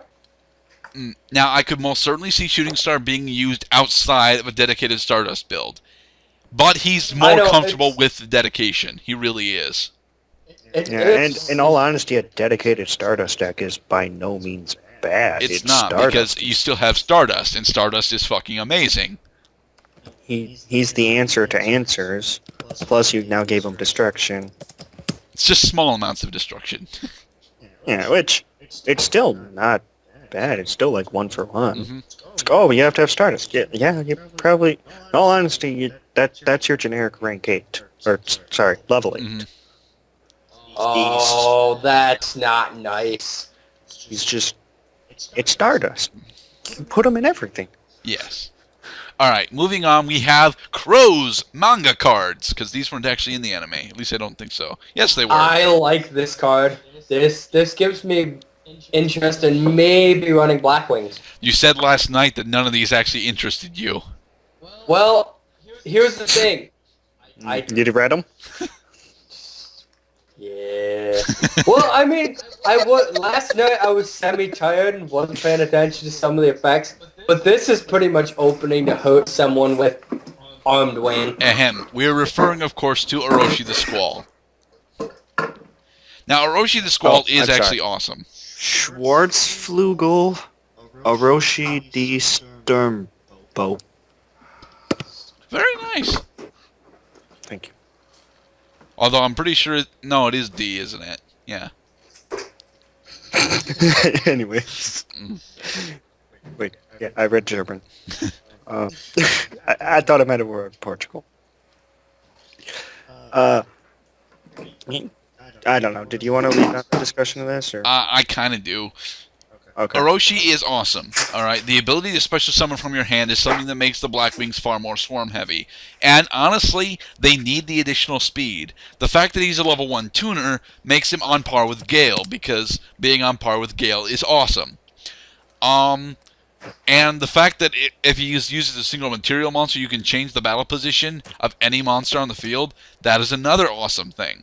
Especially when your opponent has that pesky face-down Marshmallow that you know is a Marshmallow, but you can't prove that it's Marshallon. So you sync with Orochi and Sirocco for Armed Wing and prove that it's freaking Marshmallow. Therefore, you don't take the 1,000 damage and you still deal 2,000. Take that, Marshmallow. I love you. And it gives them a level 1 tuner they can actually use on the field rather than one they have to come out of the grave Yeah, for. that's Vane's only problem. But to be perfectly honest, if Vane could be used on the field, he would be Vayu, sorry. I'm thinking of League. Which just gives them a few more options in synchro, which, in all honesty, helps them as well. Yeah, having more diverse level tuners and having more diverse level decent tuners is what Blackwings really need. I don't think we're going to see a resurgence of Blackwings, though. They're kind of... Pretty much everyone's already sold all their pieces off. I kind of want to... I maybe off, like video and whatnot, I might playtest with you, Daryl, using some of the new Blackwings. See how I feel about these 3 new ones. Okay. Because now that I'm actually looking at the facts and trying to think of combos for them, because I'll honestly admit, I am not that great with Blackwings at all. Well, neither am I. Actually pretty bad at them. I'm pretty good at Blackwings. I just always play them once or twice and then just shelf them for a few months. Okay. That's mostly So if we're done with Orochi, may we continue? Sure. Yes. All right, moving on, we have Blackwing Steam the Cloak. Schwarzflugel, Dampf, Der, Mantel. And Mantle is German for cloak. And Dampf is Steam? Yes, Damp would be Oh Steam. yeah, because Doom... I was thinking Doomcough. Okay. That's right. All right. Steam the Cloak actually has a very, very powerful anime effect. Not as so powerful as Mark was trying to explain to us last night, but it was still pretty awesome. Thankfully, he's been nerfed since then, but he's actually a better monster now with that nerf. Yes. Wait, it's an Aqua Wind. That's interesting. Yes, we have other Aqua Winds, though. Yeah, it's just interesting that it doesn't play into the rest of the support. Well, it's a Steam token. Yeah, no, I know. It's still cool. But, are you wanting to lead with all these Blackwings? Alright, I'll lead if I need to. I mean, I can if you want. You know, then go. You go. Okay. Basically, the way this works, if the face-up card leaves the field, you can special summon a Steam token, which level 1, 100, Wind Aqua, but that part doesn't matter as much. If it's in your grave, you can tribute any monster to special it out. And you can only use that effect once per duel, because obviously, or else you just keep bringing back your level 3. But what this means, okay, you drop him as the 3. Go into, I want to say, Sure, or can special summon themselves. Sync 7. Now you have a token. Tribute that token, bring them back. Now go into either another 7 or go into your 6 play. You just sunk 2 in one turn. And That's one really of them good. was Armor Master, who is still very, very powerful. Mm-hmm. I kind of... And it has the same restriction that it has to be a Blackwing Synchro, which really, whatever. That No, just it means it's doesn't. not splashed. No, you don't have to sync into a Blackwing monster, but all the Synchro Material monsters if have to be it's- Blackwing. All other have to be Blackwing, so... Okay. Which is I kinda wish- fine, because, you're going to be running him in Blackwing, so... It's a little bit picky to say, but I kind of wish that his stats were swapped.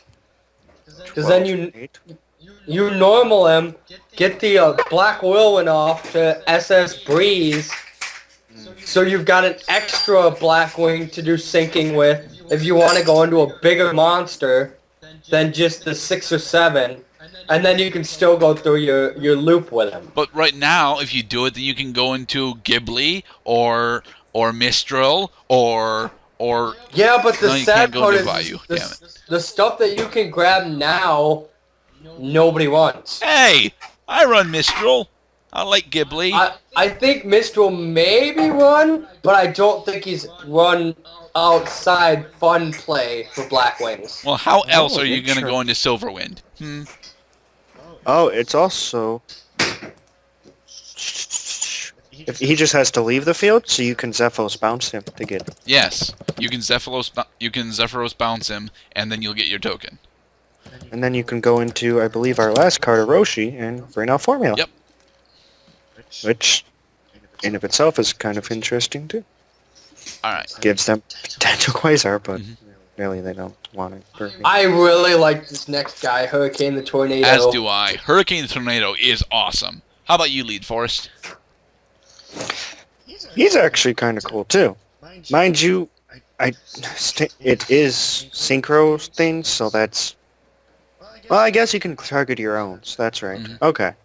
That's better. Target a Quasar and laugh at them? You're not gonna go into Quasar and Black Wings.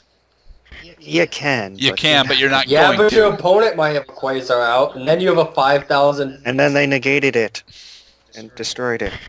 Oh yeah, I forgot. Which I guess is kind of your way of wasting it.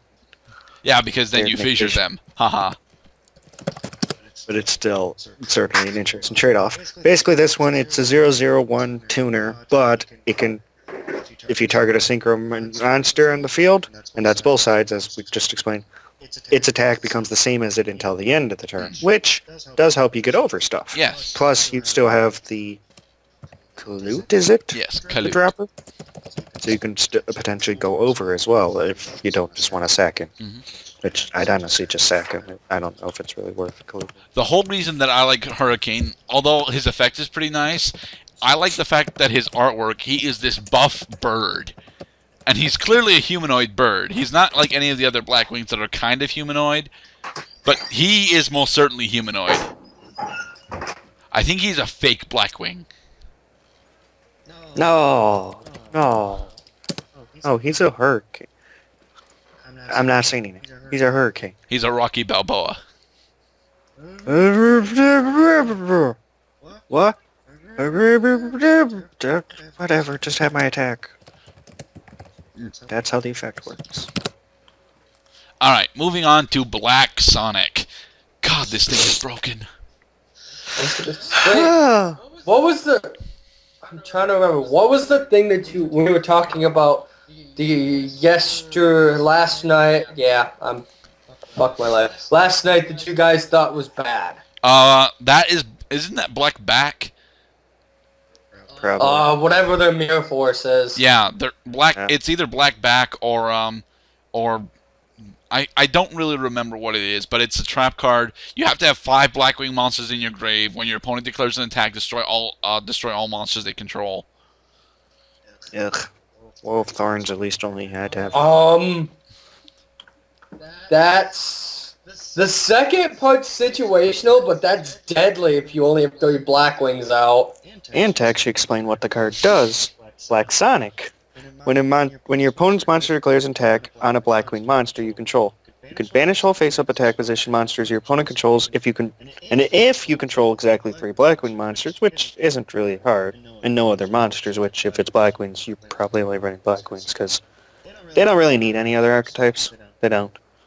You can activate this from your hand, which is cool, because then it doesn't get MST'd.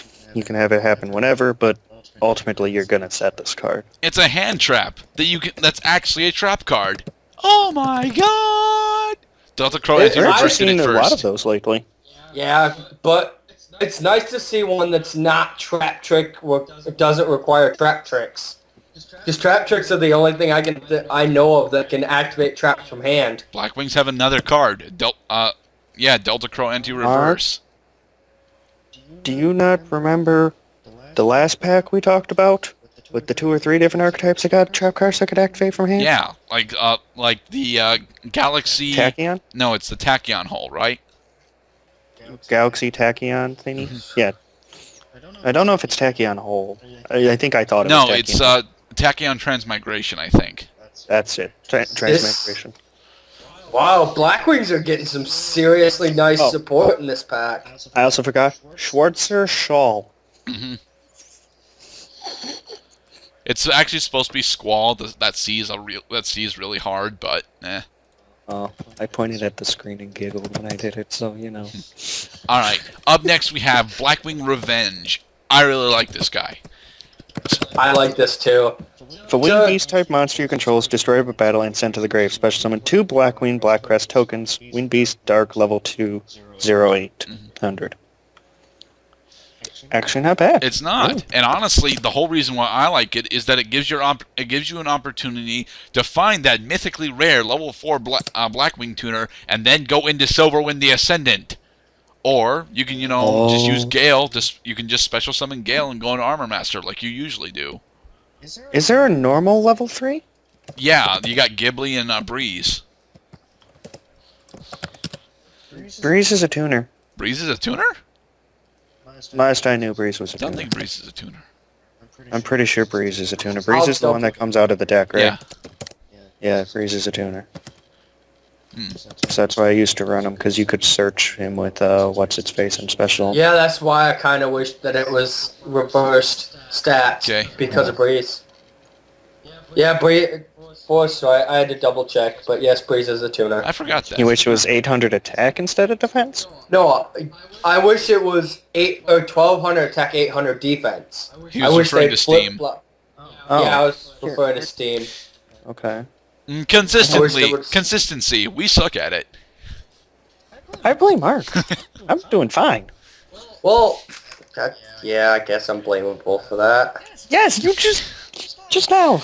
All right. And anyways, yeah, it gives you the silver winged, as you said. There's more to it than that. Remember that these are Winged Beast tokens, so that ever-famous triple Icarus attack that you have set now has all 3 charges available to you. Okay? So, you can just wipe out your opponent's field at this point, and they really can't do much to it aside from Road. But it's not 5D, so they're not running Road anymore. And it just says, if a Winged Beast type monster you control is destroyed by battle, so it doesn't even need to be that Mistral that you set. It can be that, let me think. What's a Winged Beast that, It doesn't even have to be in a Blackwing deck. Indeed, it doesn't. You can technically go in Harpies to fuel their Icarus and not have to use their Harpies for it. Yep. I like that it's generic support, because Blackwings really could use more additional generic support. Mm-hmm. I like it for the Icarus attack thing mostly. But you hate Icarus attack. Yeah, but it's one of those I hate it when it's against me, but God, do I love messing with or using Icarus attack when I'm playing Blackwings. Every deck I've ever ran into. Alright, moving on. Our next card is Shadow Impulse. Oh yeah, I'm reading her. Yes. Sorry. When a synchro monster you control is destroyed by battle or by card effect and sent to the graveyard, target one of those synchro monsters, special summon from your extra deck one synchro monster with the same level and type as that monster, but with a different name.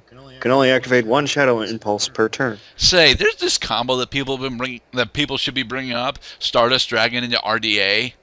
Yeah. Oh, type. I was thinking attribute. No, this is clearly meant to be Stardust Dragon and Red Dragon Archfiend fodder. Although you're actually supposed to competitively, you'd go from Stardust Dragon into Scrap Dragon. You know. The same type and level. Right, then how would you go Red Nova? You can't go Red Nova. Then why is it in this list? It says possible things. Level 12, Dragon, Red Nova. And? I see a problem. Yeah. Level 10, Atomic Scrap Dragon, Dark Ascension the Supreme, Majestic Red, Majestic Star, Malefic Paradox, and Shooting Star Dragon. None of those can use this. Well, Shooting Star... This list is the worst thing... I'm done reading that list. Tips you failed me yet again. Yeah, because I think Shooting Star has to be special summoned by the effect of either Quasar or... I might find some fun use in that card. Each of these effects can be activated once per turn. Oh, it doesn't actually have any restriction on it. Okay. I guess all of their synchro restrictions are mostly just how you bring them out as initially. Right. And remember, when you use Shadow Impulse, the synchro monster you SS with Shadow Impulse is not successfully synchro summoned. So, if it gets sent to the graveyard, it's stuck there.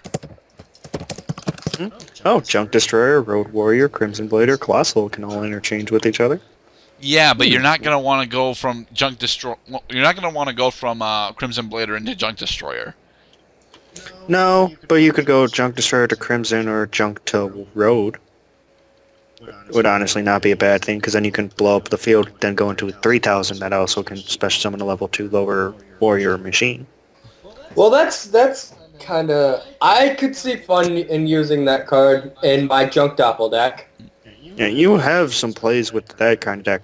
Generally speaking, though, you're going to end up using this with a level 8 dragon, because you have so many targets, it's not even funny. Even level 7 dragon has so many targets, it's not even funny. Yeah.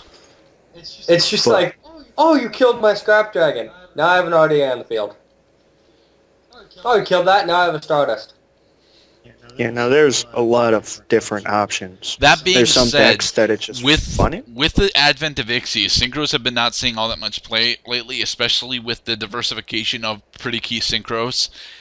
So the most that you might see this used is to go between Crimson Blader and Colossal Fighter. I could definitely see that one actually happening. Otherwise, I don't see Shadow Impulse seeing real play.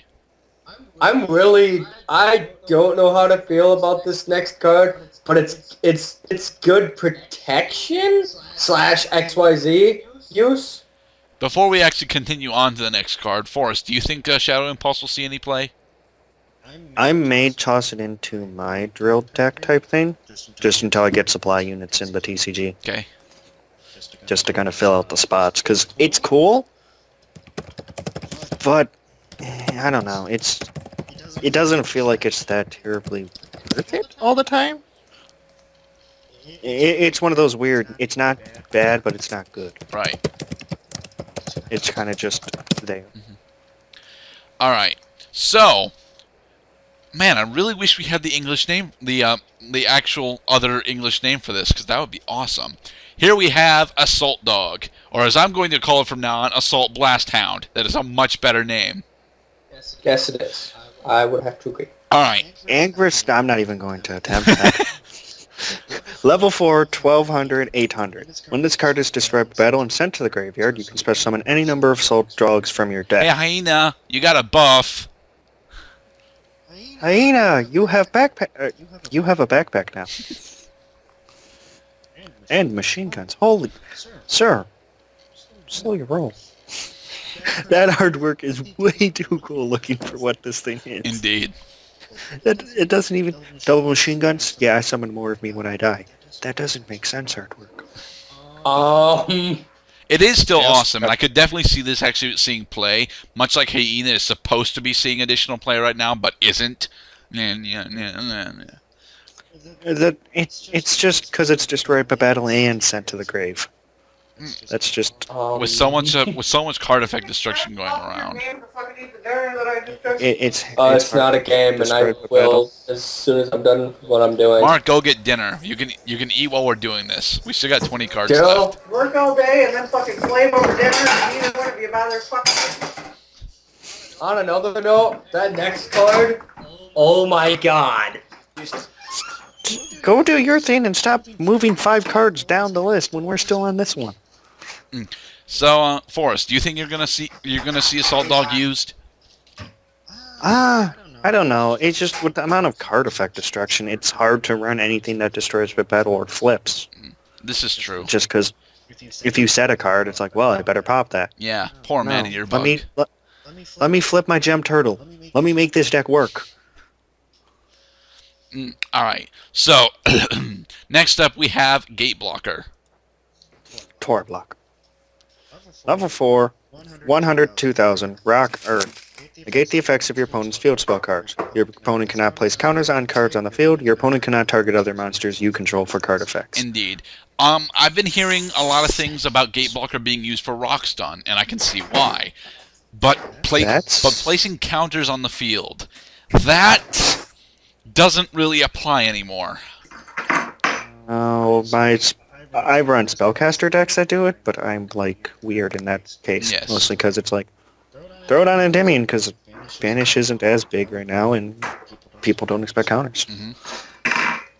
But yeah, that's a good in Rockstone because it knocks out the field spell and you can't target other monsters. So you have to kill him first. Yes, giving the additional defense to Pachi.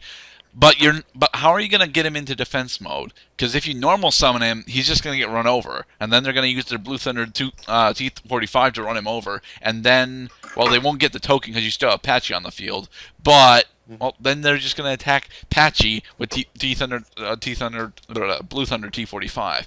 You see, I think they should have given him a little bit more basic protection and hacked his defense down to 19.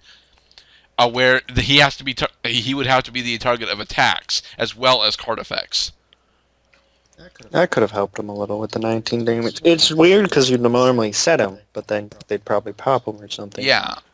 Or you have to rely on them attacking. More than likely, I could definitely see this being used in Rock Stun, but the most that I could see it being used effectively with is with stumbling. Mind you, stumbling is still awesome. I don't know, Daryl. It would make a fun combination with level limit area B. Yes, it would, but stumbling does it better and doesn't lock your Patchy from attacking. I mean, I guess you could save zone it to keep it alive, which also basically means nothing can be targeted. But yeah, he's interesting. You might see him in Rock Stun, but I honestly expect him to see him more in stumbling decks, which don't exist right now. So Or maybe a side deck for the odd Ghost Trick player. maybe. Just because then you can bash down their monsters and ignore the whole... You have to attack direct. No, no, no, no. Now he can beat something down because it has no defense. Excuse me, Stein. I am the gate blocker. Why are you in attack mode? Why are you sitting face down? All right. Up next is Wiretap, another card from the GX anime that we were shown, but it wasn't actually a card. It was an explosive. I like this card. Wiretap. Counter trap card. When a trap card is activated, negate the activation, and if you do, shuffle that card into the deck. Take that, Solemn Warning. Oh yeah, I was about to say, it's kind of like a dark bribe that rather than give them the draw, you just delay the inevitable. Which is actually better in this case, because now they have another card in their deck to go through. My only issue with it is it's only trap cards. True. Which, mind you, is my most likely target for a dark bribe, so I may run it alongside, but I'm still going to keep a bribe for spells. Right. Overall, Wiretap is awesome, but the fact that if it hits spells or traps, then it would be incredibly busted. But traps are not seeing all that much play right now outside of Fire Fists, and even Fire Fists are shying away from them. I don't know. Just because there's so much destruction and whatnot that... You have problems with skill drain, Mark. Most other people don't. I was going to say, skill drain's a very heavy used card. Yes, you have problems with skill drain. Most other people don't. No, I'm just saying that Vanity's emptiness and skill drain are a thing, even though emptiness is really easy to take down. Then emptiness will be taken down by your opponent before long. You don't need to disrupt them that badly. That's the thing. It's cool. I guess it... I may run it. I may take out one of my 2 bribes for a Wiretap, just because it does shuffle back and whatnot. And it could potentially waste 2,000 on a warning. Right. Which is always fun. Speaking of skill drain, our next particular card, Lion-Hearted Locomotive. I like this with skill drain. Earth. Level 4. Machine. 24/21. When this card declares an attack, its attack becomes half its original attack until the end of the damage step. Oh, but then it's only 12. That's why it's skill drain. Oh, so it's only good in the skill drain. Not really. There are definitely other places where you can put this. It's got 2100 defense, making a solid defensive wall if you need to set it. And 21. And if it's got 2400 attack, that's quite a big hurdle for most monsters to get over, even right now. Yes, power. And it only halves its original. So if you buff it with limiter removal, you're only losing about 1200 attack. So you're still at 3600? Actually, no, because limiter doubles the original, right? Oh, does it double the original? I think it... Oh, I feel like I do know this already from something I looked up If it once. doubles its normal attack, then unfortunately you're still at 12. You're still at 24. But if it doubles a... Double the attack of all machine-type monsters. Attack. You can So it's current attack. So no. Okay. Now, if only he was a fusion monster, because Power Bond, yeah. Actually, no, because then his attack would still become 1200. That's the main problem that I always had with Submarine Roid. Oh, look, my attack is 800, except now it's 1800, except it still only does 800. God damn it. Anything from Mark? Like you guys said, I don't see it used outside of skill drain, maybe. I mean, it would make a good wall, maybe. Just because a 4-star 2400 just sitting there. 2100. It's 2400 attack, though. Alright, but normally when I hear wall, I think defense. Yeah, I just sit the bastard in attack mode, because early game there aren't many things you're normaling that'll get over that. I guess. Alright, so moving on to Express Train Trolley Ollie. Oh look, more stuff for Gear Gaia. I feel like that's more of a barbed fence. Express Train Volley Alley. I really don't need to say their names. Forgot I was saying them in German at first. Earth Machine, level 4, 1800, 1000. An XYZ monster that was summoned using this card as XYZ material gains the effect that when it's XYZ summoned, it gains 800 attack. Oh, let's just buff 800 on all our machine XYZs. Yes, all of a sudden Gear Gaia X is now a 3100. Oh shit. Oh, now he's actually a threat. He's not just a searcher anymore, he now has really big feet. Just make sure that your opponent doesn't give him shoes. Indeed. Shoes is a horrible thing for Gear Gaia X. What do you think, Mark? Oh my god. I'm not okay with this. Why not?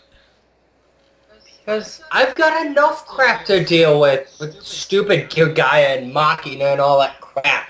All I don't need is Gear Gaia X being a 3200 beater. 31. 31? Yeah. I thought he was 39. 24. No, he's 23. Imagine him at 39, using 2 of these.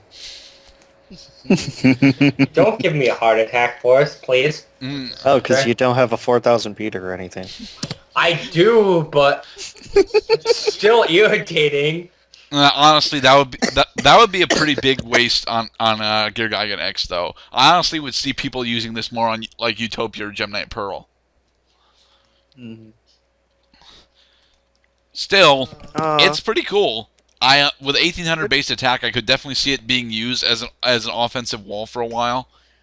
I wish it was level 5. But you see, when it's level 5, you're going to alchemy cycle it, and then what you're going to do is you're going to machine duplication it, and then you're going to go into Dvorzak, and then your opponent starts to cry. No, I think he was talking about bringing out a Cyber Nova with freaking an extra 800. Maybe. Oh, but come on, my plan is so much better. Give this Dvorzak a 5600 attack points with triple mill and bonus destruction.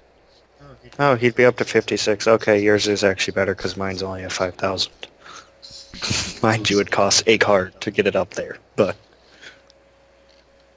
it doesn't even detach to do it too. Indeed.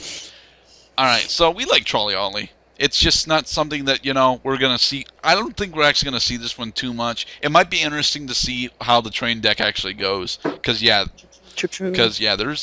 are a bunch of train cards now. Like this one. Construction Train Signal Red. Machine, Earth, level 3, 1,000, 1,300. When your opponent's monster declares an attack, you can you can special summon, there we go, this card from your hand. And if you do, this card becomes the attack target, and you proceed to damage calculation. This card cannot be destroyed by battle. Mm-hmm. Not a bad savior. It's not, especially when you consider that it outclasses Battle Fader in almost every way. The only card that it doesn't really seem to outclass is Swift Scarecrow, and it does pretty much what Swift Scarecrow does, so except it gives you a monster on the field in exchange.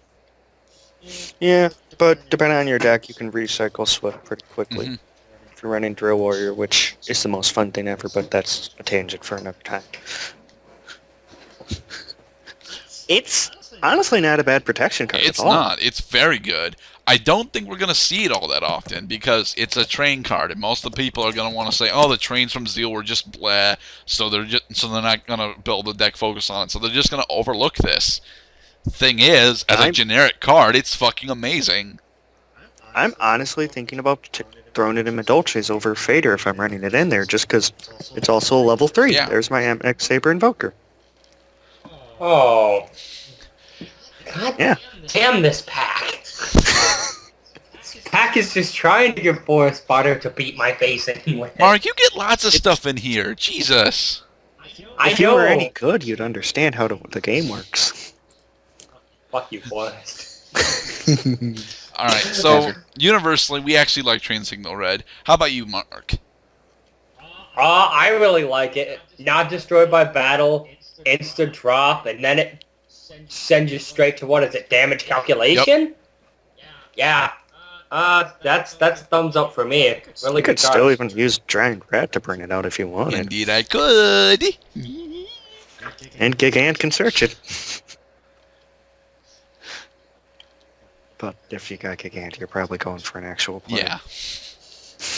Alright, moving on to the spell card for the train section, Train Connection. Equip card. I don't know how That's I feel its card about number, this one. not its attack. Equip only to an Earth Machine type monster. There's not many of those. By banishing 2 level 10 or higher machine type monsters from your grave. What the crap? And cannot be equipped by other ways. Okay. Its attack becomes double its original attack. Also, if it attacks a defense position monster, inflict piercing battle damage to your opponent. Why don't we have trample instead? Other monsters you control cannot attack. Okay.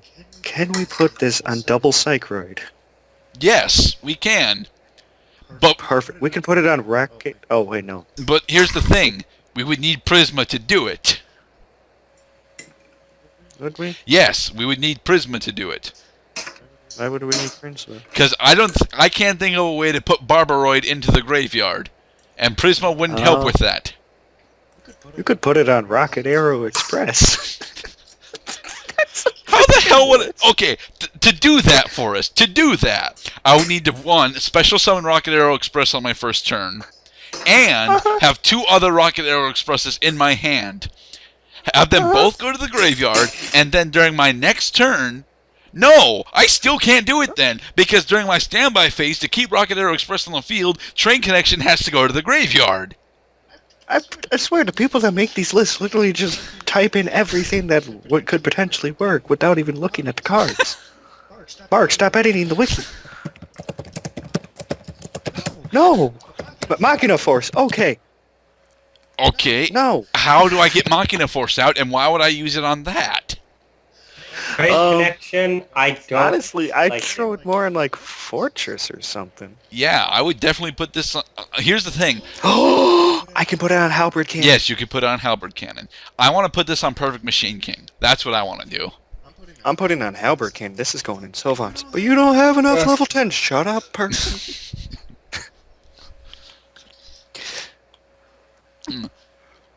Now, Train Connection is an awesome card in concept. Making it work, damn near impossible. We don't have that many level 10 Earth Machine... we don't have that many level 10 machine monsters to discard, okay? We just don't. And even if we did, They have to be... the monsters that we want to put Train Connection on, they're either really big already, or small enough to where being double is not really that big of a deal.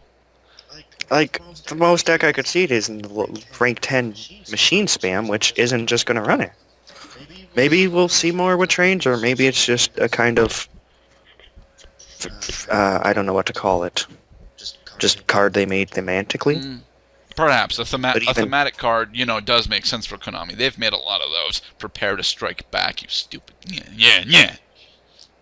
Tunes! Tunes?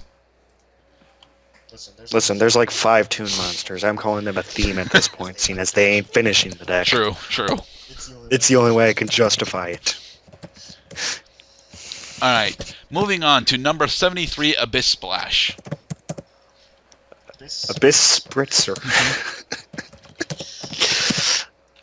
I actually Water, like this Warrior card. XYZ. Rank 5, 2400, 1400, 2 level 5 waters. Once per turn during either player's turn, you can detach 1 XYZ material from this card.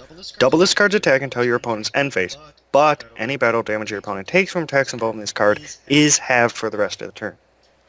Honestly, not a bad effect. It's not. It allows you to get over all of those really big Cephalons that Mark keeps threatening to bring out, and it's pretty easy to bring out. Yeah, it boosted to 48. Yeah, they take half damage, But who cares? You ran over their big monster. and it stays 48 until the end phase. Until your opponent's end phase. So it's pretty much an Excalibur at that point. Except it's better than And- Excalibur because it's got better base stats. And it doesn't lose all its materials, so you could potentially Do it twice. if they brought out a 5000 or something, just do it You can again do to this during stack the it damage again. step. So now it's a 96. Yes, you can do this during your opponent's turn, during the damage step, and now you have a 9600 monster that they decided to attack for some reason. It's like, excuse me, sir. Why did you do that, Mark? Made a mistake. I could just chuck it in windups because it's just 2 sharks. Yeah, 2 sharks should get this out for you pretty easily. It's honestly not bad at all. It's not. It's a very interesting trap monster. It is. I'm not entirely sure how much play it'll see because we're not actually seeing sharks do anything. There's all this support for sharks out there, and nothing is happening. I'm gonna add that to the note list as well. Make shark deck. I don't know. I had a shark deck fuck me up. No, you. What was the other decks I was supposed to make? He had the full armored lancer build. Fuck him over. That was vicious. Anyways, this next card, number C73. Well, you did not tell us anything about You're not Abyss even Splash. gonna talk about this one? Well, you pretty much covered everything. It's a trap monster sitting waiting for you to make a stupid attack. That's nothing much else to say about it. Fine then. Okay. I was hoping he'd like go into ways to bring it out, but no, he's just sitting there trying to. It's level 5s, right? Yeah. Water. I don't know much about water decks. They make a big splash. Could mermaids maybe bring it out? Not that they probably would. If they're running Lemuria. Yeah, if they're running Lemuria, most certainly. The thing that I might do actually is I might go, if I want to run it at least, I might go into a spammable level 4 water monster, a spammable level 5 water monster that, you know, once normal summon can special summon another copy of itself. I want to say something like Cyber Shark, and then play it alongside Legendary Ocean. Blow up my ocean with Lemura. Don't use Lemura's effect, and then just go overlay into Abyss Splash. Splash, splash, I will take it up. Da, da, da. Anyway, up next we have Abyss Supra. I like this card. C73 Abyss Supra. So we've got probably the upgrade of it. Yep, it's the upgrade. Water Warrior, rank 6, 3,000, 2,000. Stop making hand gestures. 3 level 6 monsters. If a monster you control battles an opponent's monster, during damage calculation in either player's turn, you can detach 1 X-ray material from this card once per battle. Your battling monster gains attack equal to the attack of the opponent's monster it is battling during that damage calculation only. This card has the previous card we talked about. As XYZ material, it gains this effect. This card cannot be destroyed by card effects. 4 Metalmorphs in the same pack. My god. And this one has feet. 3,000 attack of feet. It's like attack over it. Dare you. Dark Hole it. I used number 73 for this. No. He also has a very pretty artifact. I like the glowing line theme of stuff. Mm-hmm. I think his artwork looks cool. Yes, the whirlpool background is very nice, as well as the the corrupted lines. Yeah. So I've not actually read up on them, but there's a couple scary cards coming up later. At least I think they're scary. Why aren't you talking about the card we're on? Just a sum up. Yeah. I lost my train of thought. Oh yeah. That is a dangerous chaos monster. All in all, I mean, what is it? A 6,000 attack point monster if you so choose. Well, it's a 3,000 plus mark. I mean, come on. And he gains attack equal to whatever the opponent's attack is. So okay, so probably at least 6,100, I'd say. It's a potential 8,000 attack point monster. Yes, it's 3,000 plus question mark. So it can easily. So if an opponent's monster happens to have 64,000 attack power and attacks you for some reason, you use the trap, and now all of a sudden you have 67,000 attack points. Why do you need all that much attack points? How much I would have laughed using that thing if Sam still ran Montage Dragon. Yeah, now it'll just Galaxy Eyes that away. Detached? No. So yeah, Abyss Supra is really cool. the problem with the Chaos Monsters is actually getting them on the field. Getting their prereqs onto the field usually isn't all that difficult, but getting the rank up magics to actually use them is always a pain in the ass. That being Honestly, said, this seriously seems to be one of the better ones. Not as awesome as Chaos Mirror in the tier, mind you, but... Honestly, Silent Dark is the easiest Chaos monster I've found so far. Mostly because he doesn't need the previous one to do something, at least attached to him. Well, actually, none of the Chaos well, I think except for Destiny Leo, none of the Chaos monsters actually need their prereqs, but they get bonus effects for their prereqs. I mean, that's what I meant. He doesn't get his bonus by detach, or being a material. He gets it by just having it around. Okay. Which, I don't know. That's, once again, a topic for another discussion. Indeed. Well, I've had a lot of fun play. I've got a friend who's playing Utopia build that was using a lot of these rank up cards in order to bring out his big Utopia monsters. Now, there's some nice tricks with rank ups. Because they actually have a spell card they can use to just keep drawing every time they bring out a Utopia. Yeah, he was using that too. It was kind of fun to play. Did he stack it up to like 20 materials and then give it the 600 buff for each one on it? He tried to, but I kept having negate ability on the field. Why do you make fun? He I think he stacked it up. I think the most he got a stack because I ran out of negate ability, so he just started dropping stack upon stack upon a stack. I think he dropped a 10 stack on me, and I was just like, why is this a thing? Because it's incredibly gimmicky, and because it's fun. Yes. Anyway, moving on to rank up magic quick chaos. Okay, rank up magic quick chaos. Rank sticker subs. Spell card quick play. Target one number monster you control, except a number C monster. Never a number C. Special summon from your extra deck one number C monster, except when you're specially summoned, then use a number C. Monster with the same number in its name as that target, but one rank higher. So pretty much all of them. By using it as an XYZ material. This special summon is treated as an XYZ summon. XYZ materials attached to it also become XYZ materials on the monster, redeemable at all available stores everywhere. Honestly, not bad because it's a quick play, so you can do it in the middle of a battle. Even you can do it in the battle phase, and all of a sudden your Supra, which already hit for 48 this turn, well, already hit for 24 this turn, is now able to hit for another 3. And possibly buff himself again if he really wants to. Plus it saves you from an ugly situation. Say your monster's about to get swung over. Oh, wake it up. And then on top of that, it gains the XYZ materials? Yep. That's interesting. That's definitely fun to... Oh, attack! Mirror Force. Summon the Chaos Monster in defense mode. Yeah, that would definitely work. A lot of people are actually a bit afraid of quick chaos because of how usable it really is, and it is more usable than most of the other rank up magic cards. I find that I'm still not convinced that the rank up magics are good enough to actually build decks around.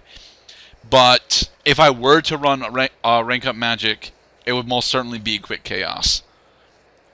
That being said, I have run other rank up magic card, and I've even gotten it to work, and I was so impressed with myself. I brought out Sky Palace Babylon, and I was so happy. Oh,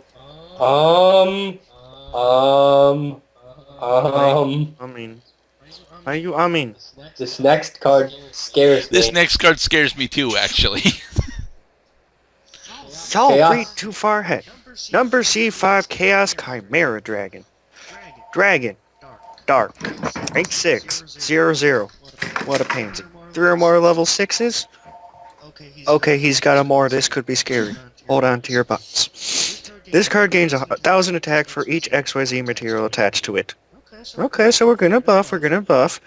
At the end, if this card attacks, at the end of the damage step, you can detach one XYZ material from this card. Yeah, and lose 1,000 attack. Why would I want to do that? This card can attack an opponent's monster once again. Okay, that could be why. At the end of the battle phase, you can pay half your life points. That's a heavy cost. Then target 2 cards in either place graveyard. Place one of them on top of the deck. Okay, not bad. And if you do attach the other to this card as an XYZ material. Okay. I have infinite 5,000 attack points. That's honest, and you can just keep forcing them to top deck absolute Yep. crap. Or top deck stuff to bring out another, and then another. Okay, Why? to be honest, this card is incredibly cost heavy. It really is. 3 or more level 6 monsters is really something that requires a lot of investment for. It does. And then to make sure that it stays unkillable, in order to make sure it stays unkillable, you have to keep spending half of your life points. Pretty much you keep saying, "Come on, Burn, where's your plays? Where's your plays? Where's your plays?" And then they hit you with a Hinotama to kill you. Yeah. But if they survive long enough to do that, then, you fucked up pretty hard. You do have a few ways to bring it out with the rank up cards. Yes, most certainly. Argent Chaos Force can work for any rank 5 to go up into this, and Astro Force has Ouroboros, Ophion, Bahamut, and Queen Dejin. Yeah, but you're not going to run Queen. You're going to run Maestro. Yeah. Oh, I don't know. Guess if you're running a, I don't know. If you're running a dedicated deck for this could actually be very, very fun. But that's not what scares me here. What scares me is we didn't get to see number 5 yet. And according to this lore text, we're not going to see number 5. We're not going to see 5? Apparently not, because Des Chimera Dragon is mentioned nowhere in this card list, but it was an anime card. It was too powerful for its own good. Apparently. It was number 5, Daryl. It was number 5. But SpongeBob, no. Okay, you did catch it. Good. What do you think, Mark? Save me? Save me now? Oh, come on. Like, you're really that scared of us playing Lemura with Lemura getting 3 water monsters on the field, all level 3, and then going into this. Mark, just effect Valorant. Or breakthrough. Actually, breakthrough it on your turn. I have it at 5,000. No. What are you going to do? Breakthrough it to 0? Kill it? No, I'm not scared of this. You want to know why? I made deck 3 magic cylinders. Come at me. In what deck? X-Sabers? You have 3 magic cylinders in that deck? Yes. Okay. I was not aware of that. Because I didn't run into one last time I played you. Maybe I did in Lance. I don't know. Alright. Chimera is awesome. It is, guys. But I don't see it ever seeing play. As awesome and frightening as it is, and its card artwork is actually really nice too, all the number C monsters have this really cool whirlwind effect. I likes it. Number C's are ridiculous, but just they're costly to do. Yeah. Which is honestly a pretty decent balance. It is a for decent what they are. balance, but because they're so decently balanced, they have trouble seeing play. Because this is a broken crap. This is just a broken game. Yes. The ban list every month should tell you that. Last time Yugioh was still a broken exploiter. Last time I played a non-broken game of Yu-Gi-Oh! But I didn't. I think it was honestly the Time Wizard deck. Alright. That's literally... Alright, we're moving on to Rank Up Magic Admiration of the Thousands. Normal spell card. Target 1 or more XYZ monsters in each graveyard. All the same rank, though. All have to be the same rank. Special summon from your X deck 1 number C or CXYZ that is 1 rank higher than those monsters, and attach all those monsters to it as XYZ materials. You cannot special summon other monsters during the turn you activate this card. You can only activate one of these per turn. I want to use this to go in the Sky Palace Babylon again. Bring me your Gustavs. Bring me your Gangaris. We're going into Sky Palace again. bring me your Oh my goodness. It actually really, the most likely thing in all honesty, because people rank 4 so much, is to bring Dark out with it. To just stack up all the rank 4s onto it, steal another special summon, and throw on Stoic Challenge. Or Dig Vorzak. Well, no, Dvorak's not a chaos monster. Damn it! I keep forgetting that. Yeah, it has to be. That's the thing. It has to be the You chaos. know. And none of us will ever run that card outside of DN/Dev Pro. It'll be released again someday. Someday. Why Because aren't right you ever now- gonna run it? Because it's a Champions promo. Yeah. Dvorak has been only released so far as a Champions promo and a Shonen Jump card. How the frick do I spell that? Dvorak, D-I-G letters. D-I-G. I think he's called the King of Metal. King of Heavy Industry. Fossil dig. Oh, this could be a while. Never mind. Apparently not sold.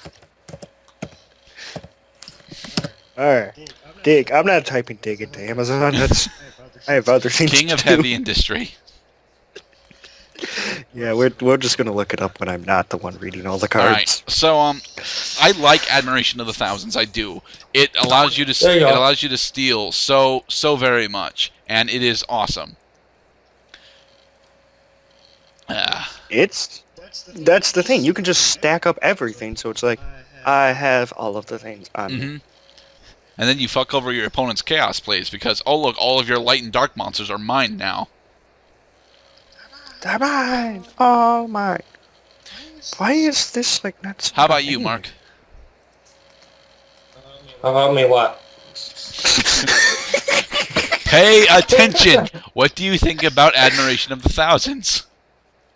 I'm looking up a card and I'm paying more attention. Sounds like you're bringing out a lot of CXYZs. Flash. Oh. No, you're bringing out one, and you're stealing your opponent's shit for it. Oh, Yeah. you're a dick then. Did you even listen when I read the card? Yes, and then it's... I don't really pay too much Listen to me? attention to the C-Wake up crap. Because it just... Then you're do you have anything else to add, Daryl? Not really. We should move on to the next alright, overhyped archetype. Magic hand. The- The hand stack. Yes, the hands. I have a curious Yep. question about this next card, Daryl. Can I read it first? Yes, please read Yeah, it go first. ahead. Magic hand, dark, spellcaster, effect. Level 4.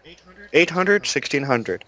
When your opponent adds a card or cards from their deck to their hand, except by drawing them, except during the damage step, no more accepts, you can send that cards, to the graveyard, and if you do, inflict 800 damage to your opponent, just in general, not for how many. This effect can only be used once while this card is face up on the field. So it kind of Well- has the white stipulation. Forrest just answered my question for me. And what was your question? That way we may mock you for it. I was curious if it actually hit them for every... No, it says inflict 800 damage to your opponent if you succeed, so it's just 800 points. It's okay. Yeah. Magic This is Hand why is I- honestly the least powerful of the hand cards that we've seen. He's got 1600 defense, which means he's not going to be on the field long enough to actually be defensive. And the fact that you can only use his effect once is a bit of a handicap, but you then realize that pretty much everyone is doing tutoring. So if you hit the right card with him, he can be very effective, and the 800 damage is actually significant. And you can choose Mhm.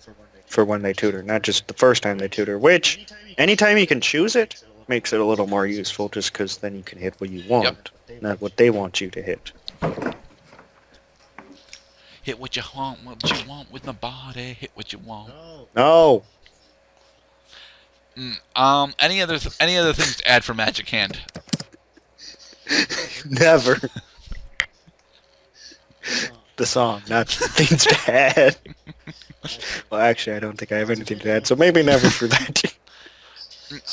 Really, it's really just the tutor stopper, which is honestly not bad, considering the whole reason they're changing the draw system is practically because the deck's games tutor for days, or search, or whatever terminology, in case, oh, the Magic Gathering, listen, we can use their terms.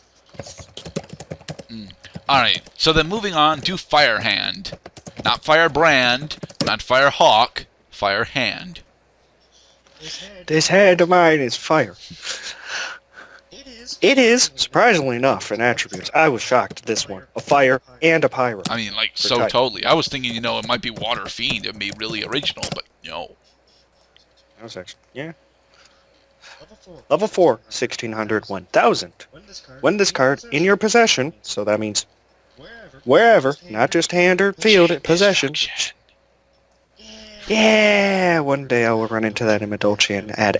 Anyways, is destroyed by your opponent's card, either by battle or by card effect.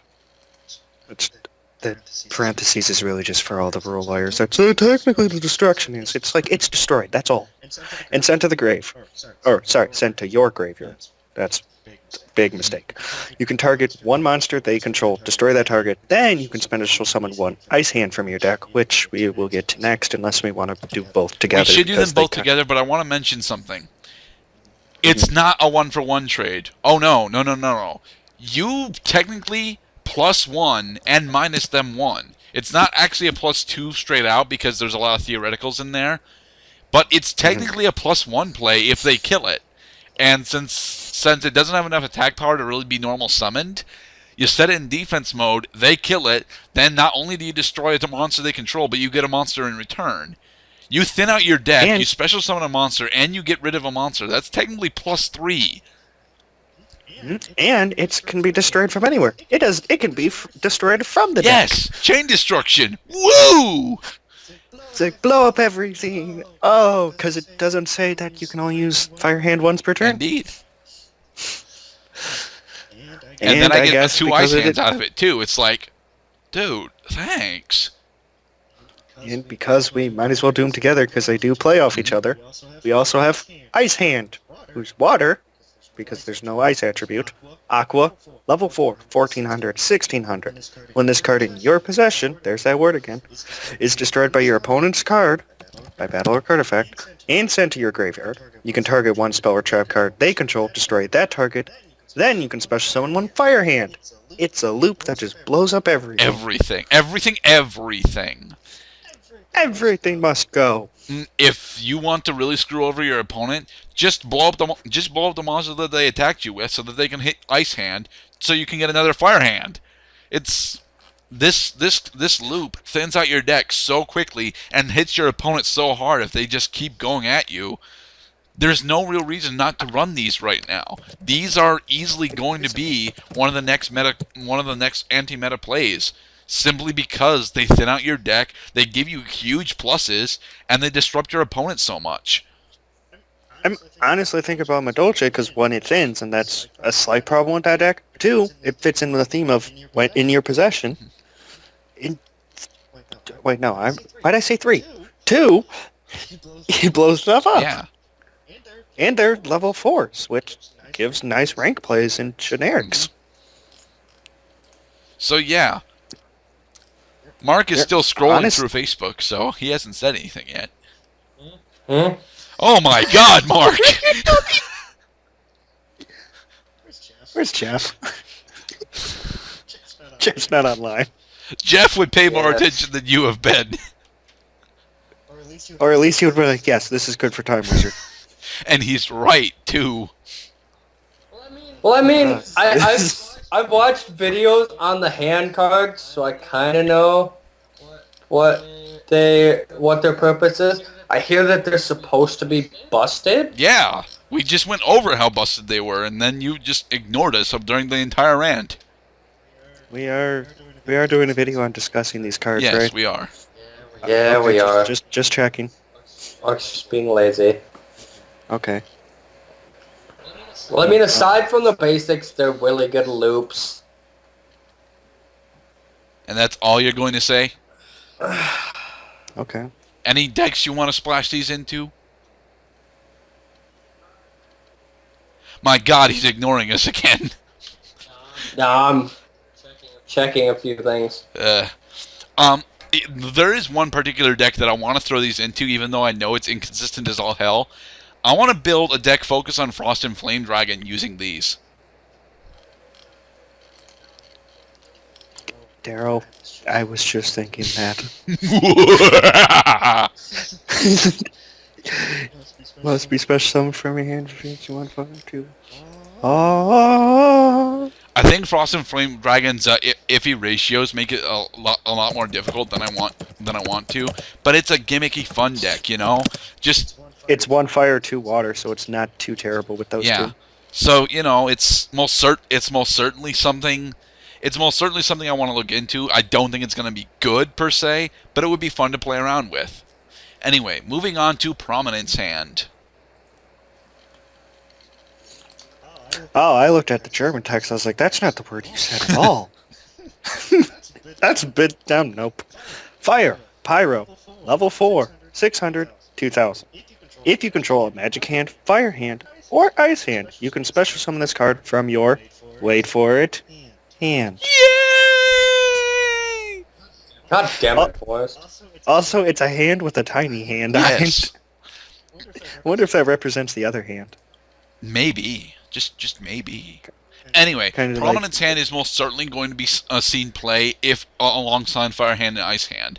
The main reason being is that you're going to have one of them on the field pretty much constantly, so all you got to do from there is just special summon him and it's an instant rank 4. And if you go with Fire Hand into it, you have a bunch of really powerful Fire Xyzs that you can go into. Mm-hmm. It's honestly really good. Yeah, Prominence Hand is amazing, especially because it combos so well with Fire and Ice. The downside to this archetype so far, because it is technically an archetype at the moment, we don't have any particular hand support cards yet, but you know, it's there. We're gonna see them eventually. And the hands themselves, although love support for pure archetype, are still good enough to be rare. Yes. The only downside to this particular archetype is their lack of current support and Magic Hand. But even Magic Hand has its place. Disrupting Tutors and Small Burn is actually enough to win you the game from time to time. Mm-hmm. Because especially if your opponent has like 1 card left and it's not a monster or anything. Oh, set this. Search. I dare you. That's tanky, right? No. No. Alright, so Mark, what do you think about Prominence Hand? It's really, really nice. I mean, if you're going to splash in the other hands, there's no point in not running Prominence Hand. Any particular plays that you would make with it? You see, I figured he wasn't prepared for that. Well, sadly, I don't... Well, there's good rank 4 XYZ plays. Really, should be really easy with those. Infernal Flame Vixen is one. Mm-hmm. Yep. If you have Fire Hand out. And she's not a terrible card in her herself. She's not terrible, but she does not see any sort of play. It's sad because she's actually decent. It's just she's way too difficult to really focus on. Anyway, moving on. We have number C106, Giant Red Hand. That just looks scary. Well, it's supposed to. Okay, that's French, that's Chinese, German. Numer C106, Resage, rotating hot, nope. Okay, this is an Earth, a Rock XYZ effect, rank 5 for whatever reason, 2600, 2000, 3 level 5